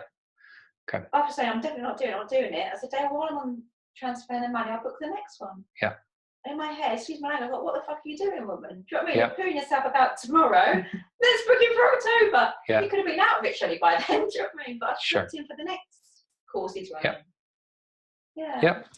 From a dogma perspective, makes a lot of sense. Not that I know what the dogma is, but from looking at what you're telling me, there's a definite like, I want this, but if I do that, there's something telling me, and I get kind of really pushed into the exact opposite direction. Because basically, instead of saying, I've got experience and I've got the imagination, the creativity, the positivity to actually step up and be there as a, guide for others in whatever form. The minute I think about doing that, something else tells me, you're not ready. Let's go and do some more curriculums, modules, whatever. Now, here's the interesting thing. What you're also talking from and referring to is also personality blueprint. And there's lots of different models for personality blueprints. The one that I feel comfortable with is the Enneagram, which is a really great way of looking at how do we experience life and how do we express ourselves in life. And there is Dogma talks through or together with personality blueprint. It uses this that already makes you believe that this is who I am and this is how it's all real and true, including no confidence and I cannot do this, but I really want to and I'm very positive in my being. It uses all of that and then creates a whole energy that says the minute that you might feel okay to do this, I'll use the exact opposite that's also available in your personality blueprint that really starts questioning every single capability, capacity that you actually might have, okay? So again, it's like with even using that which is innate to you, because we all have personality blueprints, we come into life with it, this is how we then start experiencing life and therefore draws the experiences to us, but including dogma. With all its beliefs, its values, its memories, its experiences. And it tells you like, exactly, that's exactly why you need to stay stuck. And it sits in the kind of the polarized kind of boundary realms of your personality type. It charges it. It goes like, you are worthy of this, but let me tell you why you're absolutely not worthy of that. Okay, that's what it does when it causes stress. If it doesn't feel like stress, that's not necessarily a dogma really sitting there and pushing that up. So to me, it sounds very natural and very normal from a dogma perspective. And then we can just explore like, okay, so what do you want? What do you want in terms of the next step? Where's the change that you want to feel and see within yourself? And then we can look deeper in terms of what is the dogma that is telling you, Yeah, I have this, what I would like, and I've kind of always seen that I'm going to be this successful, greatly received kind of spiritual teacher. Yeah. But in my reality I've created, I'm just always the student. And I always think that people are going to know more than me. What can I share with people? What can I teach? Okay. So here's the thing. I'm going to charge a bit because dogma causes charge. It says this or that. It's like either this or you die in a way. That's sort of how it communicates. Okay. So I'm going to use that in terms of, well, what if it was actually true? What if you could not do any more studying? What if you could not enroll for the next module? And literally, Rachel Elnock came to you and said, here's your TV studio, here's your TV channel, here's the book, let's get it published tomorrow. Here you go, time for you to step up and shine. Then what? Feel reaction in the chest. Feel a reaction in your chest. Yeah. So if you just literally check in there, just if it's helpful to close your eyes or whatever it is, but just the reaction in your chest, what does it tell you? What are the words connected to it, the images that come up? What is this? I can't do it. Okay. Yeah, it feels like really anxious. Like I can't do anything worse.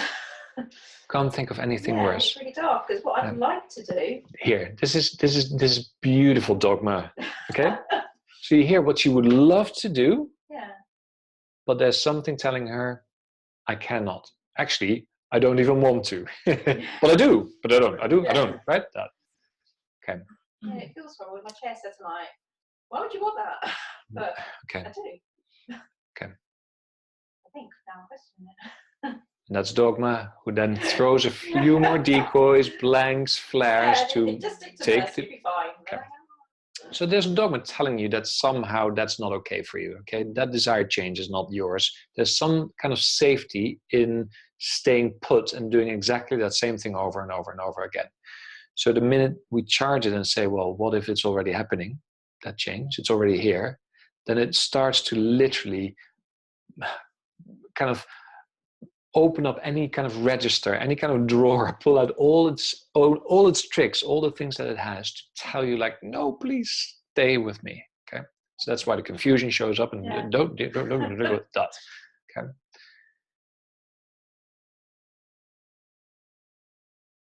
I cannot step up right now because I cannot step up onto that stage, be the spiritual teacher because.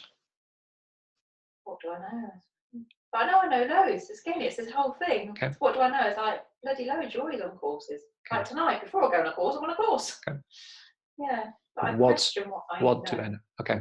What can I teach? Okay. Yeah. So what can you teach? What do you know? What, that much question? Yeah.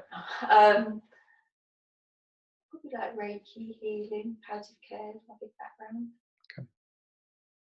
Yeah. Passionate about sort of like female health and things like that. Okay. So offering that to humanity right now, without further delay, means what about you, or what about life, or what does that mean? If you had to just offer all of those modules, all of that experience up to life now, then what? What's the causality here? I know I'd be real. I mean, wouldn't be like that big. Yeah, I'd speak from the heart. Yeah. It probably doesn't matter if I'm on loads of courses, is it? Because it's going to be me at the end of the day. Okay. I just have this, it's like a crippling anxiety, like that I'm not good enough. It's always going to be someone better, someone do it better, and it just stops me. I think I'll just learn a bit more, and then I'll be more confident, but I never am. This idea, there's always someone better. Yeah, like the people tomorrow on the calls, because they've done their case studies, I don't know why I'm even going. But... Okay, so we're just going to step away a bit from now the spiritual realm. Don't know why, it's just coming up that way, okay? So we'll just play, we'll just explore. Because in itself, the belief everyone else is better than me can already lead to the dogma, and we can actually work with that. But I'm just wanting to explore something else here. Zoom out, zoom away from the kind of the spiritual teaching realm. How else in life, where else in life do you feel that everyone is always better than you?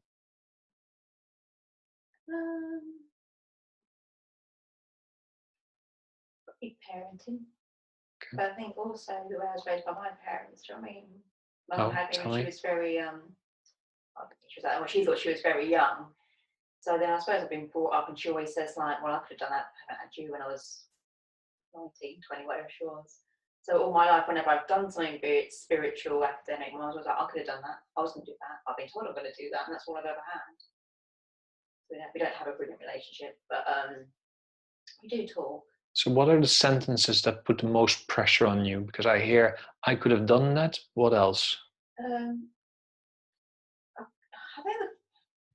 I do believe people always try and do the best and say the nicest. Back to your thing. mum. Back to your mum.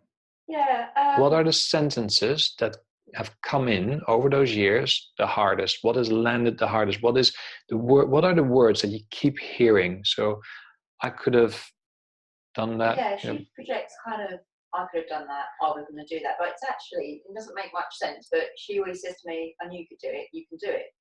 But I didn't feel encouraged by it, I felt pressured by it. She always said, oh, well, you'll do it, you'll be fine. But I don't feel fine. Yes. So which words are even the strongest there? I knew you can do it. Yeah, or we knew, when I do pass things, you say, oh, we knew you would. We knew you'd do it. We knew you would do it. Yeah. Those words Yeah. in themselves, when you connect to them and the times that they've been spoken to you, what do they cause within you? What does it feel like? In the nicest possible way, they piss me off. Okay. Yeah. Okay. Say them again. We knew you could do it. We knew you could do it. Yeah. Okay. Let's play with that. Okay. Okay. It doesn't make sense to the mind. And that's the lovely thing with Dogma Detox. It sounds encouraging, but it wasn't. It's Yes, and that's the point. That's why I'm actually wanting to go with it, because sometimes dogma doesn't show up as something that makes sense. That's why it's different from belief. Okay. Remember that I said there's a belief that I can hear, and we can work with that. This is something because we zoomed out and let other context come in, and all of a sudden it's like, yeah, parenting, and then bang, there was this thing about your parents towards you. My understanding of dogma is that dogma can get spoon-fed as easily as it can be us just subscribing to it subconsciously or consciously in our own lifetime. But it can actually even come through generations. It's literally like that. So we knew you could do it. Okay, let's work with those words and we'll see what happens, okay? So here's the question for you first. Does that cause stress or relaxation? Well, you already answered that. Well, does it cause stress or relaxation? Yeah, stress. Okay. Are you willing to be released from it? Absolutely. Good. Let's play. Okay. Good. Just close your eyes. And here's the beautiful thing. You cannot do this right or wrong. You can only explore. And I just want the dogma to know as well, because we're talking about the capabilities, about what people know that you could or couldn't do, etc., etc. So I want the dogma to know that you're still capable of using any of its words, any of its energy, whenever it feels appropriate, but that you have made a decision now to actually be released from it as the inconvertible truth. But you are a choice to always pick those words, use any of the energy whenever that feels appropriate. And I'm going to invite you to actually welcome this energy that says, we knew you could do it.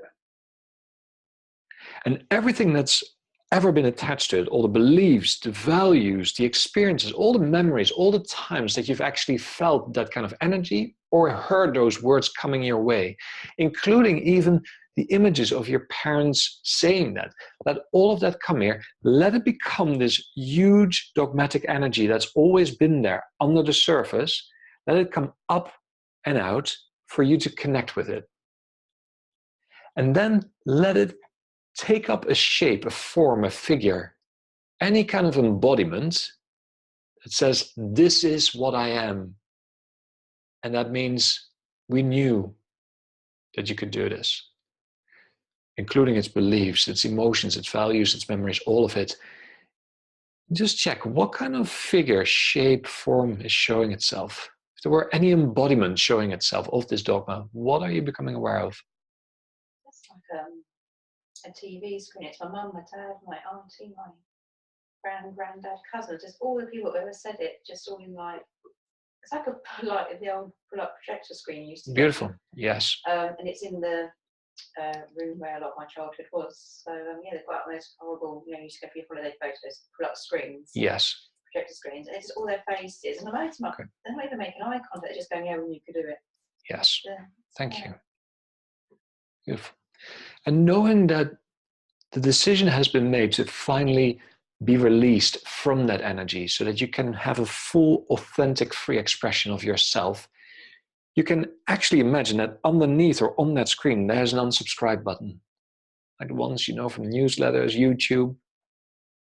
And there's definitely a part of you that knows that when you click on that unsubscribe button, you automatically get released from that dogmatic idea that says, we knew you could do this, including all its beliefs, its vows, its values, its memories, parts of the personality blueprint that even talk to that.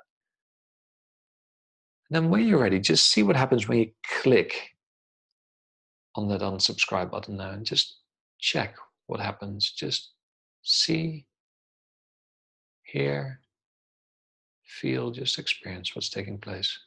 Yeah, kind of pressed it, and then in a mechanical way, it unclipped at the top and just spun, and taking all their negative little faces into it and rolled it up. Good. Just give it some time, give it some space to check what else you experience now that they've been rolled away. It's really weird. I don't feel disrespectful, but a lot of the people that have said it have since passed to spirit. Yeah. But it's just weird that I'm still carrying it. They've gone on, but I'm still carrying it. Sure. Yeah, so it's a bit weird. But That's okay. And yeah. what else do you experience? If you check in with your body as well, how does your body respond to this that has been unsubscribed from? I mean, eyes feel it too.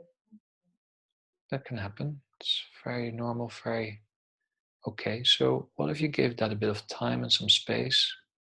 Maybe some emotional energy comes through, that's fine. Maybe more thoughts, maybe more memories, and just letting that wheel kind of be in motion and let it therefore unwind and release. Yeah, I can still feel it in my chest, that sort of like anxiety like I get when I'm going on the course. Yes, beautiful. Now my guess is that that's actually not the same. It might actually be different, but the only thing that you can do here is just to stay wide open and to literally give it some time, give it some space. Because sometimes when we let go and unsubscribe of something, there's a bit of a anxiety or fear that shows up of the unknown. So that can come in as well. And I don't know which one this is, but just give it some time, some space. Just to let it do what it does. Just still aware of it from the screen that's come down. It's in a roll, but I can still see the roll there, even though I've clicked on subscribe, just like Sure. shut it down, but it's still there. Sure.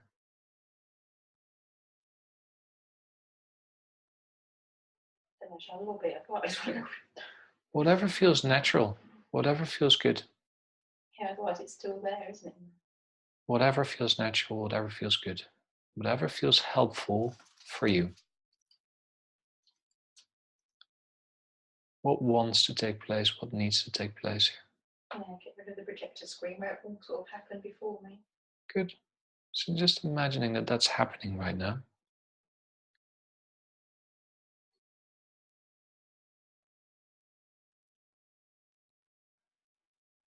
And then I'm going to ask you to allow a mentor to come in here. This can be Rachel Elno, it can be someone else, but it's someone who's always thinking from your best interest. And he, she, it wants to support you by, in a way, stepping up, moving forward, finally creating that change that you've been desiring. If that mentor could actually show you in communication or in images or even in feeling what it's like to take that next step and what is actually taking place, what are you becoming aware of? It's my stepdad. He's just hilarious. He's in spirit as well, unfortunately. Yeah. My parents both still on the earthly plane, but my stepdad is spirit. He's just gorgeous, gorgeous man. And again, it's the same scene that I'm up on this bloody stage with this darkened hair talking about book and you're cellular healing, past lives, you name it. I can hold my own. My dad's just going, oh, that's my girl. How does that come in? Those words, that's my girl. When you hear those words, what does that do to the body? That's nice. I like him. He comes through a lot when I do my regression therapy, but normally gets me in trouble because it's a bit dark. Okay. So beautiful. That's my girl. I'm going to say those words again. And just imagine that he keeps on saying that. That's my girl. And I'm going to ask you to check what your body is actually feeling when you hear those words, and to really name that. What is it when you hear those words, that's my girl? How does the body respond? He used to do this weird thing. My mum used to say it like a pigeon. He used to be really proud, like a pigeon with the plumage goes out. And I feel really warm, like my chest feels better. Beautiful. Yes. Thank you. And then thanking him for showing up here and giving you something that I'll explain in a minute that will be very helpful in your next steps. So therefore, taking a nice deep breath in and out. And once you feel comfortable, allowing the eyes to open here in this room.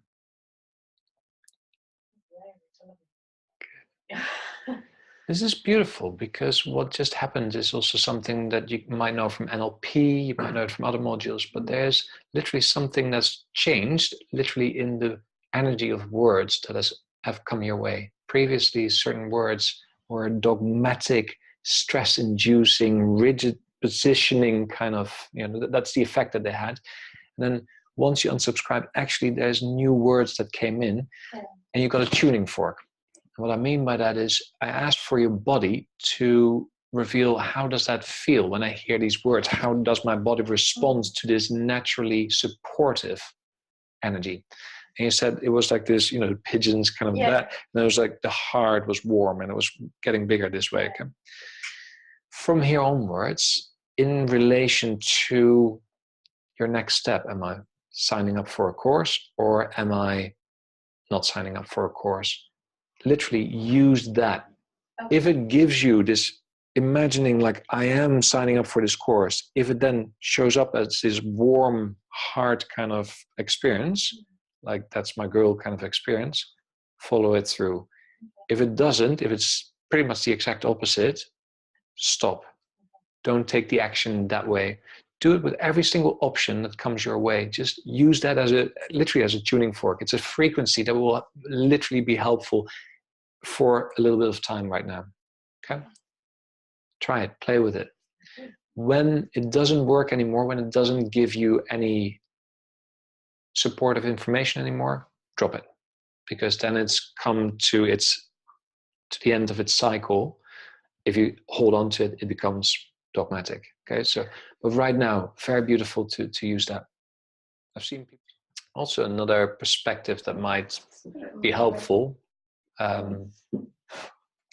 had to ask myself at some point, who am I to deny this to other people? It's a really interesting one. Someone who used those words, guys will be with tomorrow.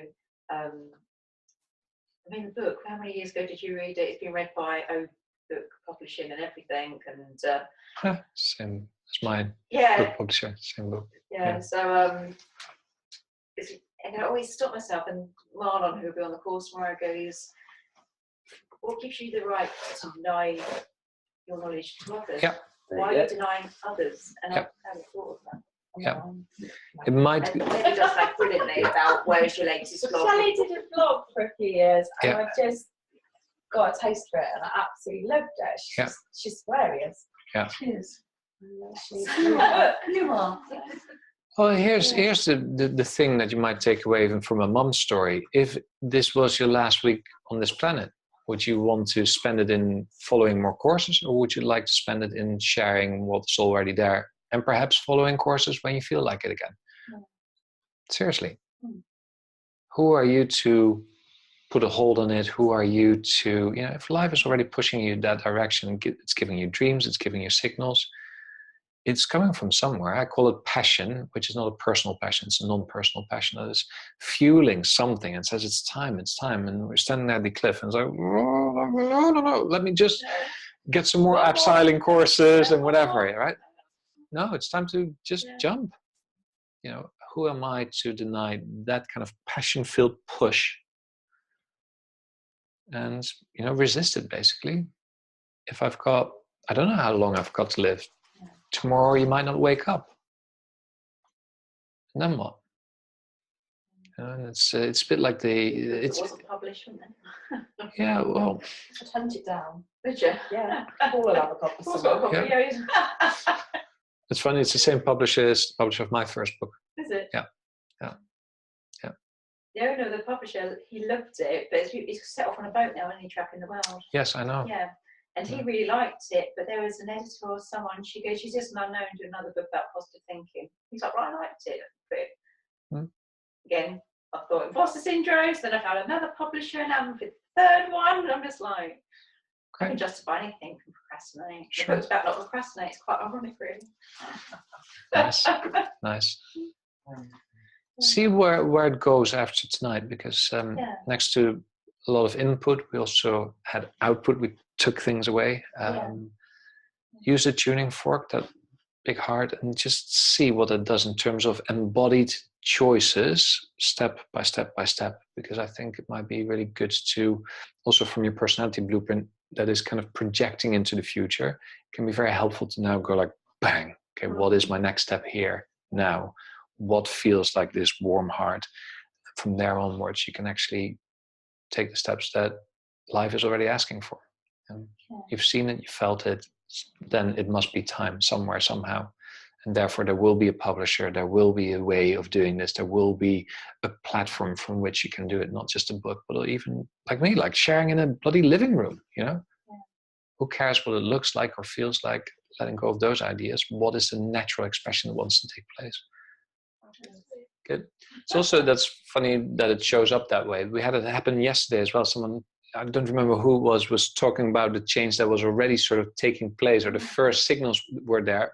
But then actually that's exactly where the dogma shows up, because it's like, oh my God, the first steps are taking place. No, stay subscribed to me. So then actually that pressure shows up even more. And it's, to me, that sounds perfectly synchronistic. So very curious to see how, therefore, that those wheels can get into motion even more and quicker, or what in whatever form they do that. Really interesting. Cool. Thank you. Thank you. Hey, coming back, because we were talking personality type, I'm just wondering if that one that you started with, if that's still here. Yeah, I was just mulling that over, actually, sort of where is it someone else's dogma that's being projected here? Yeah. So just give you a little bit of background. The company I work for is very much rule orientated. It's a HR, health and safety, law-based company. So there's legal legislation that you have to abide by because it's the law, and there's HR policies, procedures. So whilst we sell that service to our clients, we also abide by it ourselves. And as a manager of now quite a large team, I find myself stuck between what is the right thing to do for the consultants that I manage and what the company wants. Yeah. And it's and I can hear my voice sometimes, and I'm almost like a shop steward, you know, sort of a union representative for the workforce. And it's like, I can't have that voice as a manager in a company that is a professional based company. Yeah. And therefore, I get a bit stuck, because I'm thinking, that's not fair. The consultants need more time to do that. No, they don't. They just need to sell more. They need to do more. They need to be more. Yeah. Oh, okay, you need to do more. And it doesn't. When it then comes out, when those words come out, they're not mine, and it's not authentic. So it's almost like someone else's dogma and beliefs and vows and rules are being projected on, and it's that I get. Sure. Or are they mine? You know, I don't know. Sure. Okay. So first of all, yes, you will have a cultural dogma that you're part of, right? And that you somehow subscribe to by signing a contract to be part of the organization. There's nothing wrong with that. It is about health and safety, so it is bound to be rule bound. And again, a part of that you like, you know, because that's health and safety. Exactly the legal implications and the sort of the yeah. dance that plays to society. Yeah. It's just that it comes as a pressure, as an extra stress, the minute it's in a different context. So if the context is not, I'm looking at, some site somewhere where we need to look at health and safety, and therefore we need to go by the rules, but it's also now how I talk to my consultants, that I need to direct, manage, whatever, where I talk to human beings, and all of a sudden that rule-bound, dogmatic kind of energy doesn't work here. It's just because the context is asking for something else in your experience. So it's a really valid way, valid reason to actually explore, like, is there something else available within your experience? Because if it causes stress on your system and you just don't know how to move freely and be you, then there's a symptom of some kind of dogmatic energy. That's reflected in the pay rise conversation that we had. Okay, tell me. What that is, it's like, so our company doesn't have a pay rise policy. We don't get a year-on-year pay rise, cost of living pay rise. It's a flat rate. That's what we employ you on. And I don't care whether somebody else comes in 5 years after you and we're now paying them the going rate, you won't get a pay rise to get it. So there becomes a disparity with, but they've only been here 2 minutes and they're earning more than me, and that's not fair. So then my stuckness comes from then. So saying, actually, I believe I deserve a pay rise because you employed me to manage 11 consultants on X salary. I now manage 31 consultants on the same salary. My workload has tripled. Yeah. But my blueprint, my personality blueprint says, oh, that's just entitlement. Wind your neck in and crack on with your work. Okay. So I've got 2 bits of dogma. Fix them. Yeah, exactly. It's okay. I want to explore a bit more here. Okay. Yeah. In terms of personality blueprints and the rules in general, do they get along or not?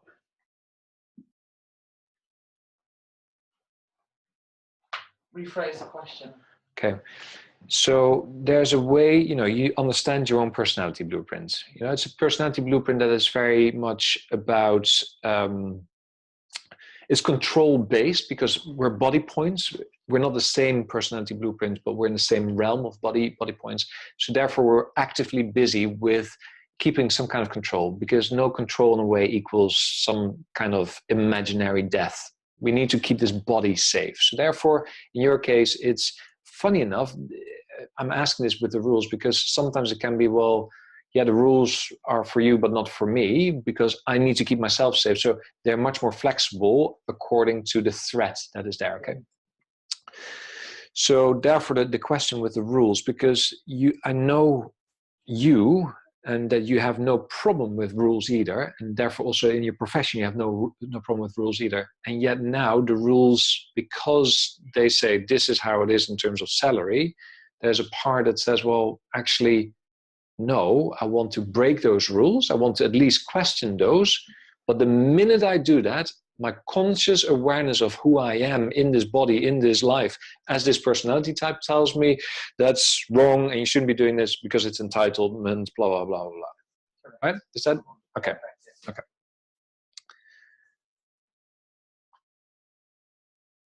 So what causes the biggest stress? Is it the rules, or is it I know that if I want to break the rules, then there's a part of me looking at myself and says, entitled, entitlement, the second part, if I, there's also the knowing that I feel trapped, that I can't break the rules. Yes, I understand that. So I can't. So here's what is interesting. I've seen this before as well, where there's literally 2 dogmas fighting for your subscription, because one dogma sits in the organizational realm and says we live by health and safety, so therefore by rules. So when you come and work for us, we live according to a rule-bound system that says this and this and that. Fully agreed, subscribed to in a way contractually, great. The other dogma is literally born from the understanding of the Enneagram, so the model that teaches us a set of principles about personality blueprints. But when you look at them from a certain direction, so it can either look as a positive quality or as a negative quality. Well, if you leave the labels away, it's more like, how can it look under stress, under duress? How do we show up? So in your case, it could have been like, I'm not capable enough, I don't know, and I have to stay positive. There's a mix like that. In your case, it's basically, I should not be entitled, because when under stress, it's like, I'll just have this, this, and that, keep this body and this being safe. So I surround myself with everything that I know that I can trust, because if not, then I'm vulnerable to attack. Okay. So therefore, it looks on the outside like entitlement. Okay. Now she knows this. So what is happening? The dogma is actually now causing stress on that side as well. It says, well, yes, you are in this environment that you chose to be in. Yes, and it's okay. You can still, want to break a rule and at least question this together with your, superiors within the organization. But hang on, you subscribe to this model that told you that entitlement is actually a negative expression because there's something under stress here.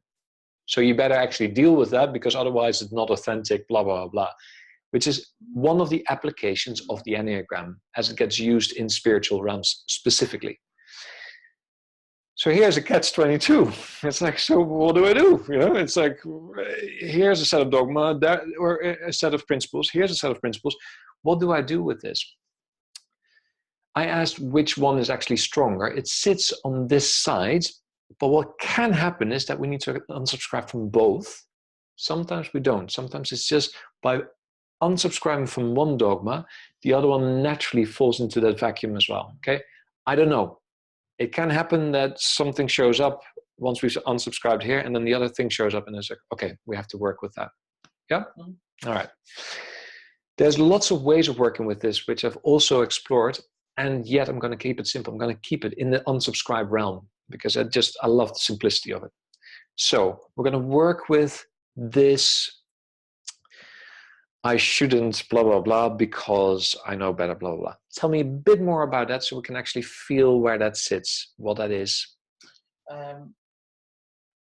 So what are you not allowed to do? Being aware and conscious of your personality type, what the stress points are. Expand that out. Okay. So how long have we got? Bloody hell. Oh, so whatever. So with the personality type that I resonate with most, I'm aware of control. Yeah. So I am very conscious when I speak to people that I don't impose that level of control. Yeah. That I don't. I know my energy can walk into a room before the physical form can, when I'm in a and it comes through the door, and I sort of pull that back in. So it's not authentic when it happens, because it's being compressed somehow. It's held. So how does it specifically, and I'm actually going to draw this in now, in the work environment, what are you not allowed to do, be, express? What's that? In terms of you, knowing yourself as you, with the personality type, knowing what the stress points might be, what the sort of expressions might be under stress, what are you definitely not allowed to do? Say and do. Say exactly what I'm feeling or thinking at that time. Because if you do, then what? It would be, in other people's eyes, seen as unprofessional. Yeah. And perhaps even rude. Okay.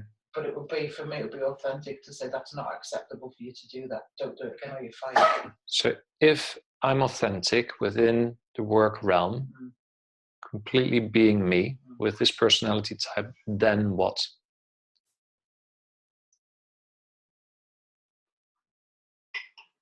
I run the risk of being unprofessional, inappropriate. And if that were true, then what? Be fired. And if that were true, what would that actually mean? That I'd be unemployed. And if you were unemployed for the simple reason of being an authentic expression of you in the work realm, what does that mean about you, about life? What does that equal? What is that? What's there? That then affects personal circumstances, home, relationships, income, flexibility, perhaps friends. There's a lot tied up into a financial position. So if there's no finance coming in, because there's no employment, mortgage perhaps can't be paid. Okay. And that means what? You should tell me that. If that were true, what does that mean? you get thrown out, you're unemployed, no finance, nothing, friends disappearing, relationship gone, no home, nothing.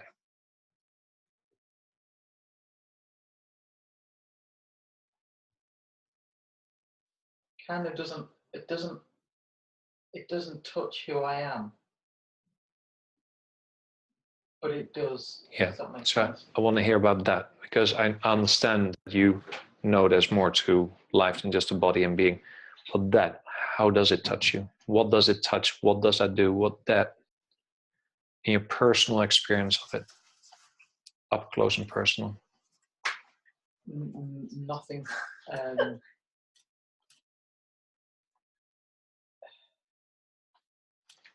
There becomes an ambivalence about it. There becomes like, oh, well, whatever. Okay, so I know you know this because that's from the journey as well. So if you kind of pull that away, yeah, and stay with the, what does it touch on personally? If you've been thrown out, unemployed, no friends, no finance, no nothing, what does that equal? Where does that go? What does that lead to? What is this? It leads to insanity. Okay, thank you. Okay. And just for you to know, insanity can be a very mental thing, but it can also be this completely full embodied insanity as well. Just, I wanted to give that reference for people who are hearing this. Being authentically me at work equals, possibly, but equals, that's where something tells you that that's true, insanity. That in itself, linked to the personality blueprint as well, is something that's working against the natural flow, the natural expression of who you are. So the question is, are you willing to unsubscribe from that one? Yeah. Okay. Thank you, by the way, for your honesty. Close your eyes. Don't know. It's the honest answer. That's it proper then. And just play, just explore. It's just that it's one that sits so core to the person who you are in terms of your personality blueprint, and it's beautiful. But it doesn't mean that it cannot be played with in a light way, but just to be sensitive and light at the same time. I'm just going to ask you to invite that energy that says being authentic at work equals or leads to insanity. Even though the mind doesn't even understand how that works, that's fine too.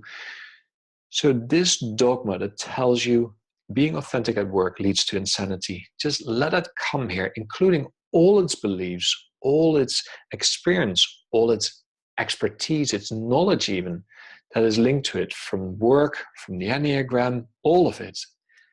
Allowing all of that to come here now, taking up some kind of form, some kind of figure, some kind of shape. What's here? What's it? It's a sea. This is gross. I'm sorry. It's a sea of cold vomit. Yes, I knew that you were going to say that. So beautiful. This big sea that you're seeing here of vomit. Just imagine that underneath that image that you're seeing is a big unsubscribe button. And you know that once you click on it, there's actually going to be a release taking place of that dogma that was literally holding you back from a natural expression. That dogma that told you that at work, authentic meant insanity. So when you're ready, just see what happens when you click on that button. So the dilemma I've got now is I have to get into this, and it makes me feel physically sick, knowing that I've got to get in and I can imagine a swimming pool full of cold sick they've got to jump into to pull the plug out. Okay. So here's... Bear with me. Okay. I need an armbands. Okay.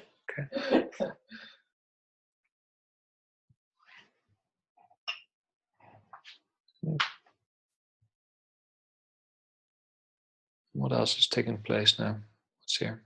Even if nothing is taking place, just let me know what's happening. All right. So it was. It turned out to be the old leisure centre I worked at. A swimming pool full of just cold vomit. Yeah. And at the bottom of the deep end was a grid. Yeah. And underneath that grid was the unsubscribe button. So I had Yeah. to just sort of jump in, hold breath, hold nose, close Yeah. all orifice, and just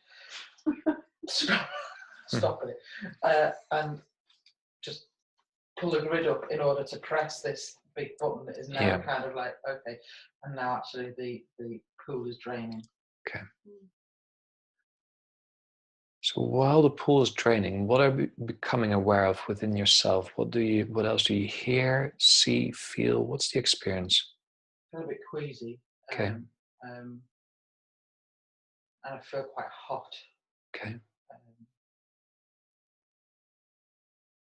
When you give that some time and some space to move through, what else are you becoming aware of? Lightness. A lightness. Beautiful. Just giving that some time and some space here as well. While the lightness is coming through, what else do you experience? What else do you see, hear, feel?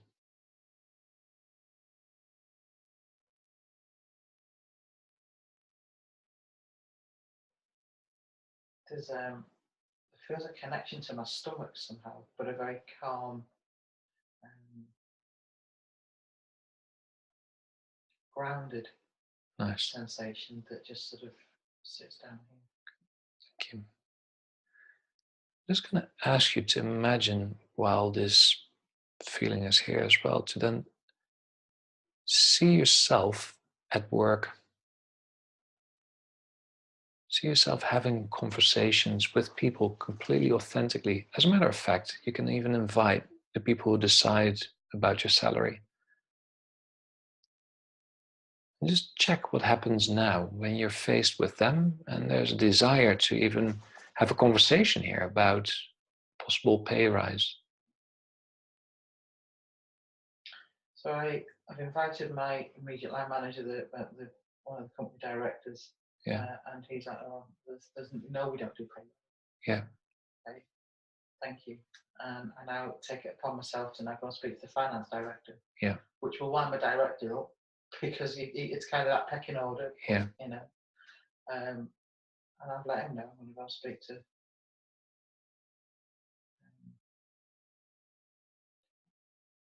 And he's like, "No, it's okay, leave it with me." But there's no resistance. There's no outright no, bugger off. Yeah. And how is it for you to literally speak up in that way and literally say, well, if you say no, I'll see where else I can get a possible yes. So in a way, also authentically moving in a way. It was all right, actually. There was the mind kind of checked in and thought, well, that's not going to happen. And it kind of doesn't matter. It's like, actually, it feels, it doesn't feel awkward. Yeah. To have that conversation. It feels quite a natural thing to do. It's almost like, Mum, can I have some sweets? No. Dad, can I have some sweets? Yeah, Mum said it was okay. Rock on. Yeah. But that's almost how it is. Yeah. It's like, he said no, but I'm coming to you anyway. And he's like, oh, you need to speak to so and so. Okay, then I'll go and speak to so and so. And oh yeah, absolutely, that's fine. And it feels kind of playful. Good. Because it's not coming from a place of malice or bolshiness or arsiness or with force behind it. It's just an innocent. What about that voice that used to be there that told you like, oh, I shouldn't be doing that because blah, blah, blah, blah?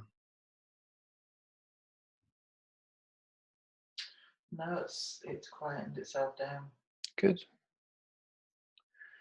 Beautiful. And just letting go of all the images and knowing that this transformation, this change will just happen naturally over time without you having to think about a thing. Just take a nice deep breath in. And out. You just can allow your eyes to open when they're ready. Nice. Drink of water. Probably in a pool of vomit. Nice. I wonder if I was going to have to go and get back. Yeah, no, I don't waste food in that way. Nice. Well done. Thank you for that. It's lovely. Elements of it. Elements of it. Yeah, being a swimmer. That was really weird because it started off as sort of a sea of Yeah. just this cold slick of, Yeah. you know, and then it's like, actually there's buttons here, and I couldn't figure out how in the ocean this was going to be here. And then it turned to there was a school leisure centre that I used to work at as well, and I was like, oh man, they've knocked it all down now, but wow, it's there. And I remember, you know, as a kid, health and safety, kids used to get the fingers stuck at this, you know, 3 meters down. They'd go down because there's, you know, there'd be all sorts down there. They put the fingers in, and then you couldn't get up. And it was like, so it was all sort of memories coming back, but really quickly, you know, as they do. And it's like, how funny that health and safety memories are coming back, huh? Wow. Wow.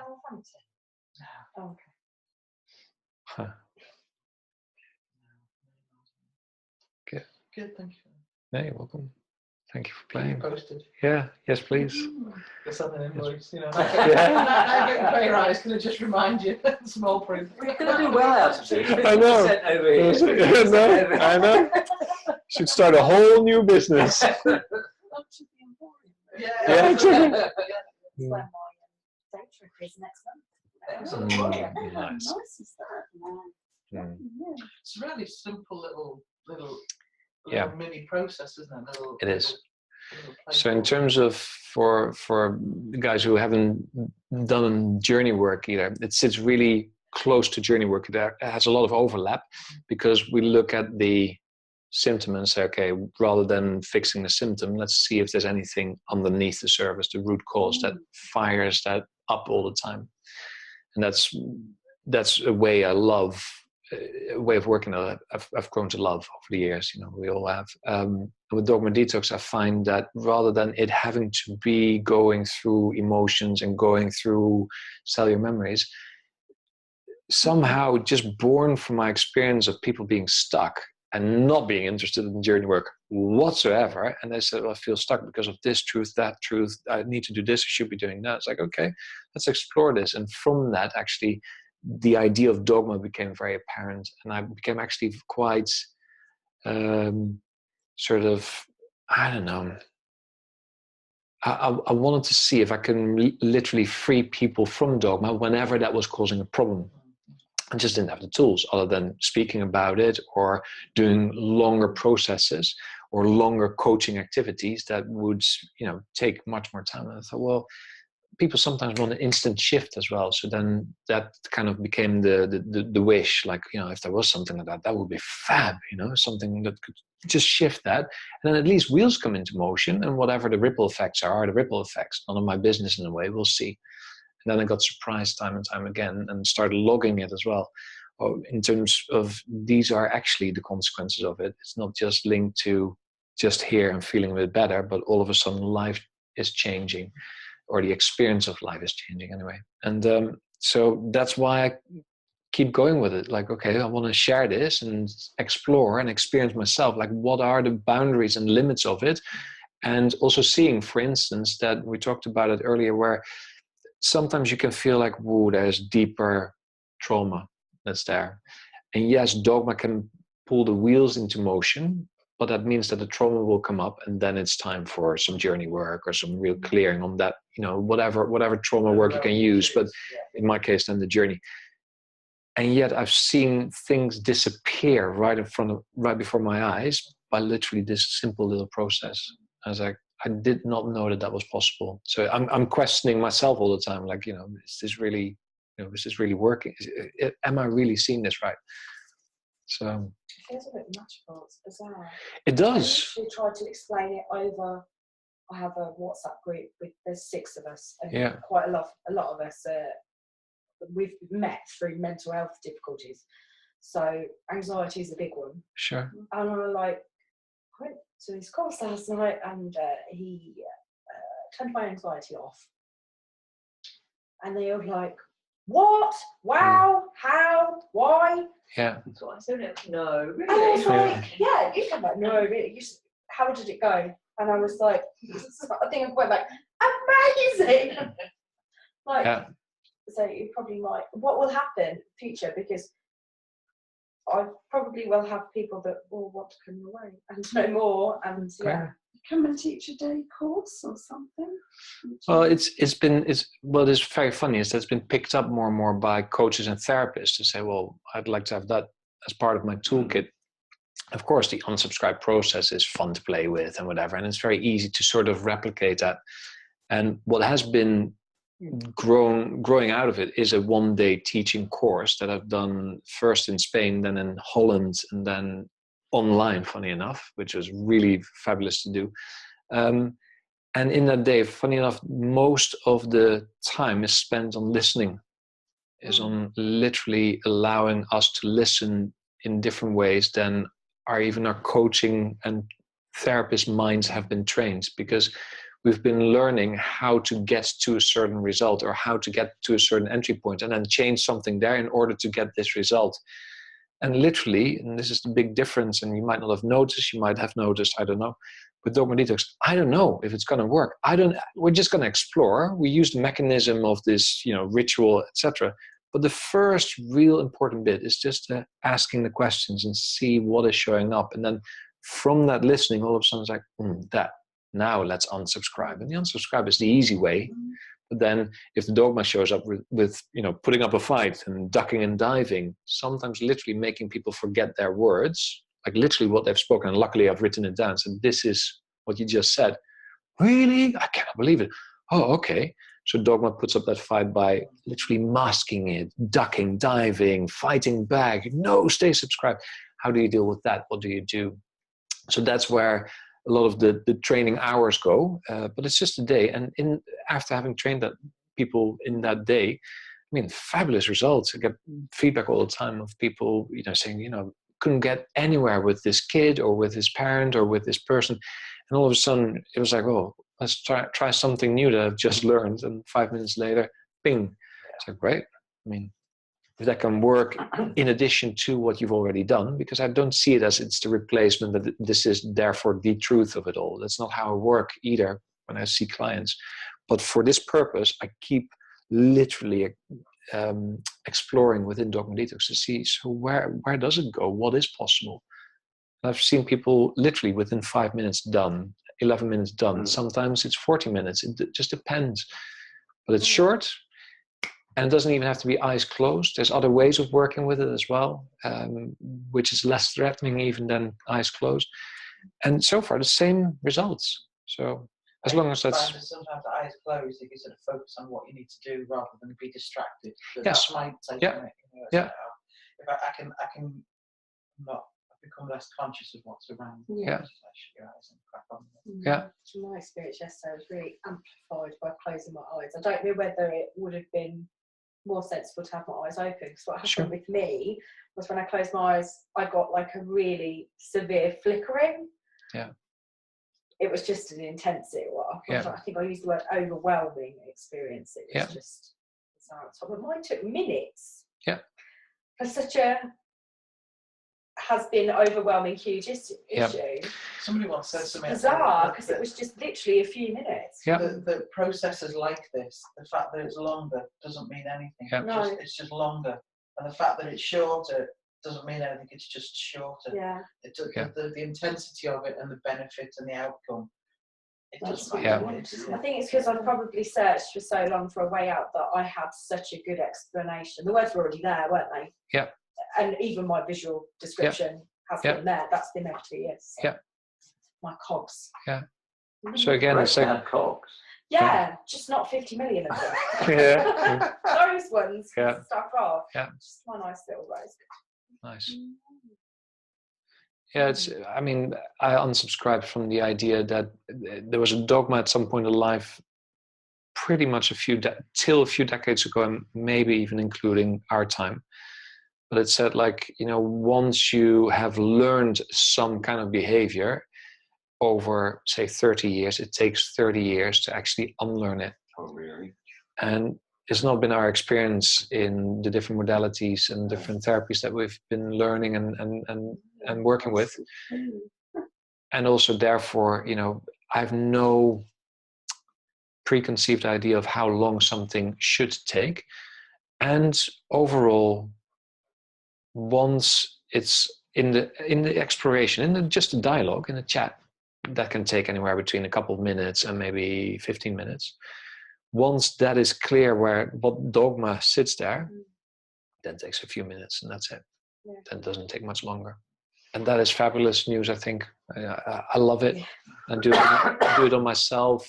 I still have times where it doesn't work because I try to fix something, because this should work now. I should find this dogma, and it just goes horribly wrong because I'm taking responsibility and therefore sit in a dogmatic energy towards myself, and it just doesn't work. The minute I'm willing to play with it, oh my Lord, it's just I get surprised left, right, and center. And sometimes including emotional reactions as well, or physical responses that are a bit uncontrollable. I've had that happen. And so, okay, so give it time, give it space. None of my business. Oh, now there's something here. Great, beautiful. When you do it for yourself, do you speak the words aloud? Mostly, yeah. I have done it without. But it's easier to hear the words, because once the words, words carry energy. So once they get spoken, it actually invokes some kind of response in the body as well, and then you've hit something. So even if you're doing a dissertation, you could record it. You could. I don't even. You don't need to listen to it again. Do you? I don't. It's like I just speak about what I experience and where I feel stuck, and just keep on kind of speaking without a censoring, without any editing, blah blah blah blah blah. And of course, I don't do this in the in the market, or whereas a lot of people do when there's time for it. But it works, and all of a sudden you can feel something cool. And often those words don't make sense, and that's the interesting thing. That's where I really understand that it's different from, but it's linked to beliefs. It's not necessarily a belief. It's something that most of the time my mind cannot believe. It's like, I'll tell you what my mind went crazy with was you said authenticity equals insanity. I know. Because that was the abridged version. That's what we did. That's where we got from A to B, and that was it. But my mind is going, no, I didn't mean that. No, just. And you could hear it. You could hear the cogs whirring as if to say, oh, that's a bit intense. Shit, where's this going to go? Knowing what we know from other therapies, and you kind of think, oh, this is all going to go horribly wrong and messy. And actually, it wasn't. It was just that equals that. Which is very in that instance. Which is very dogmatic. It was quite messy, but it went quite. We didn't do well, but which was probably a good thing. And this is the interesting thing, it doesn't make sense in the moment. And what happens also is Dogma uses minds to justify why you should stay subscribed. That's how I see it. It instantly it uses whatever tool it can to say, no, stay here. Because when you stop and literally think about it consciously, it's like, authenticity means insanity. Sure, if that's what it is, please can I unsubscribe from it. Yeah. Every part of your being would love to say, no, that doesn't serve me, bye. But somehow the words don't make any sense now. How can it be? It did not make any sense whatsoever. So it's just Dogma that goes like, here's my last straw, here's the mind just telling you, no. But actually, it does make sense when you do analytically think about it afterwards. Yeah, I love that. And therefore, also, this is something that I would love to really sort of round it up with. I would love to share that, and hopefully that sinks in somewhere, that I see Dogma as an energy that is not necessarily wrong, it's not necessarily right, it's just something that we can live by as long as it serves us.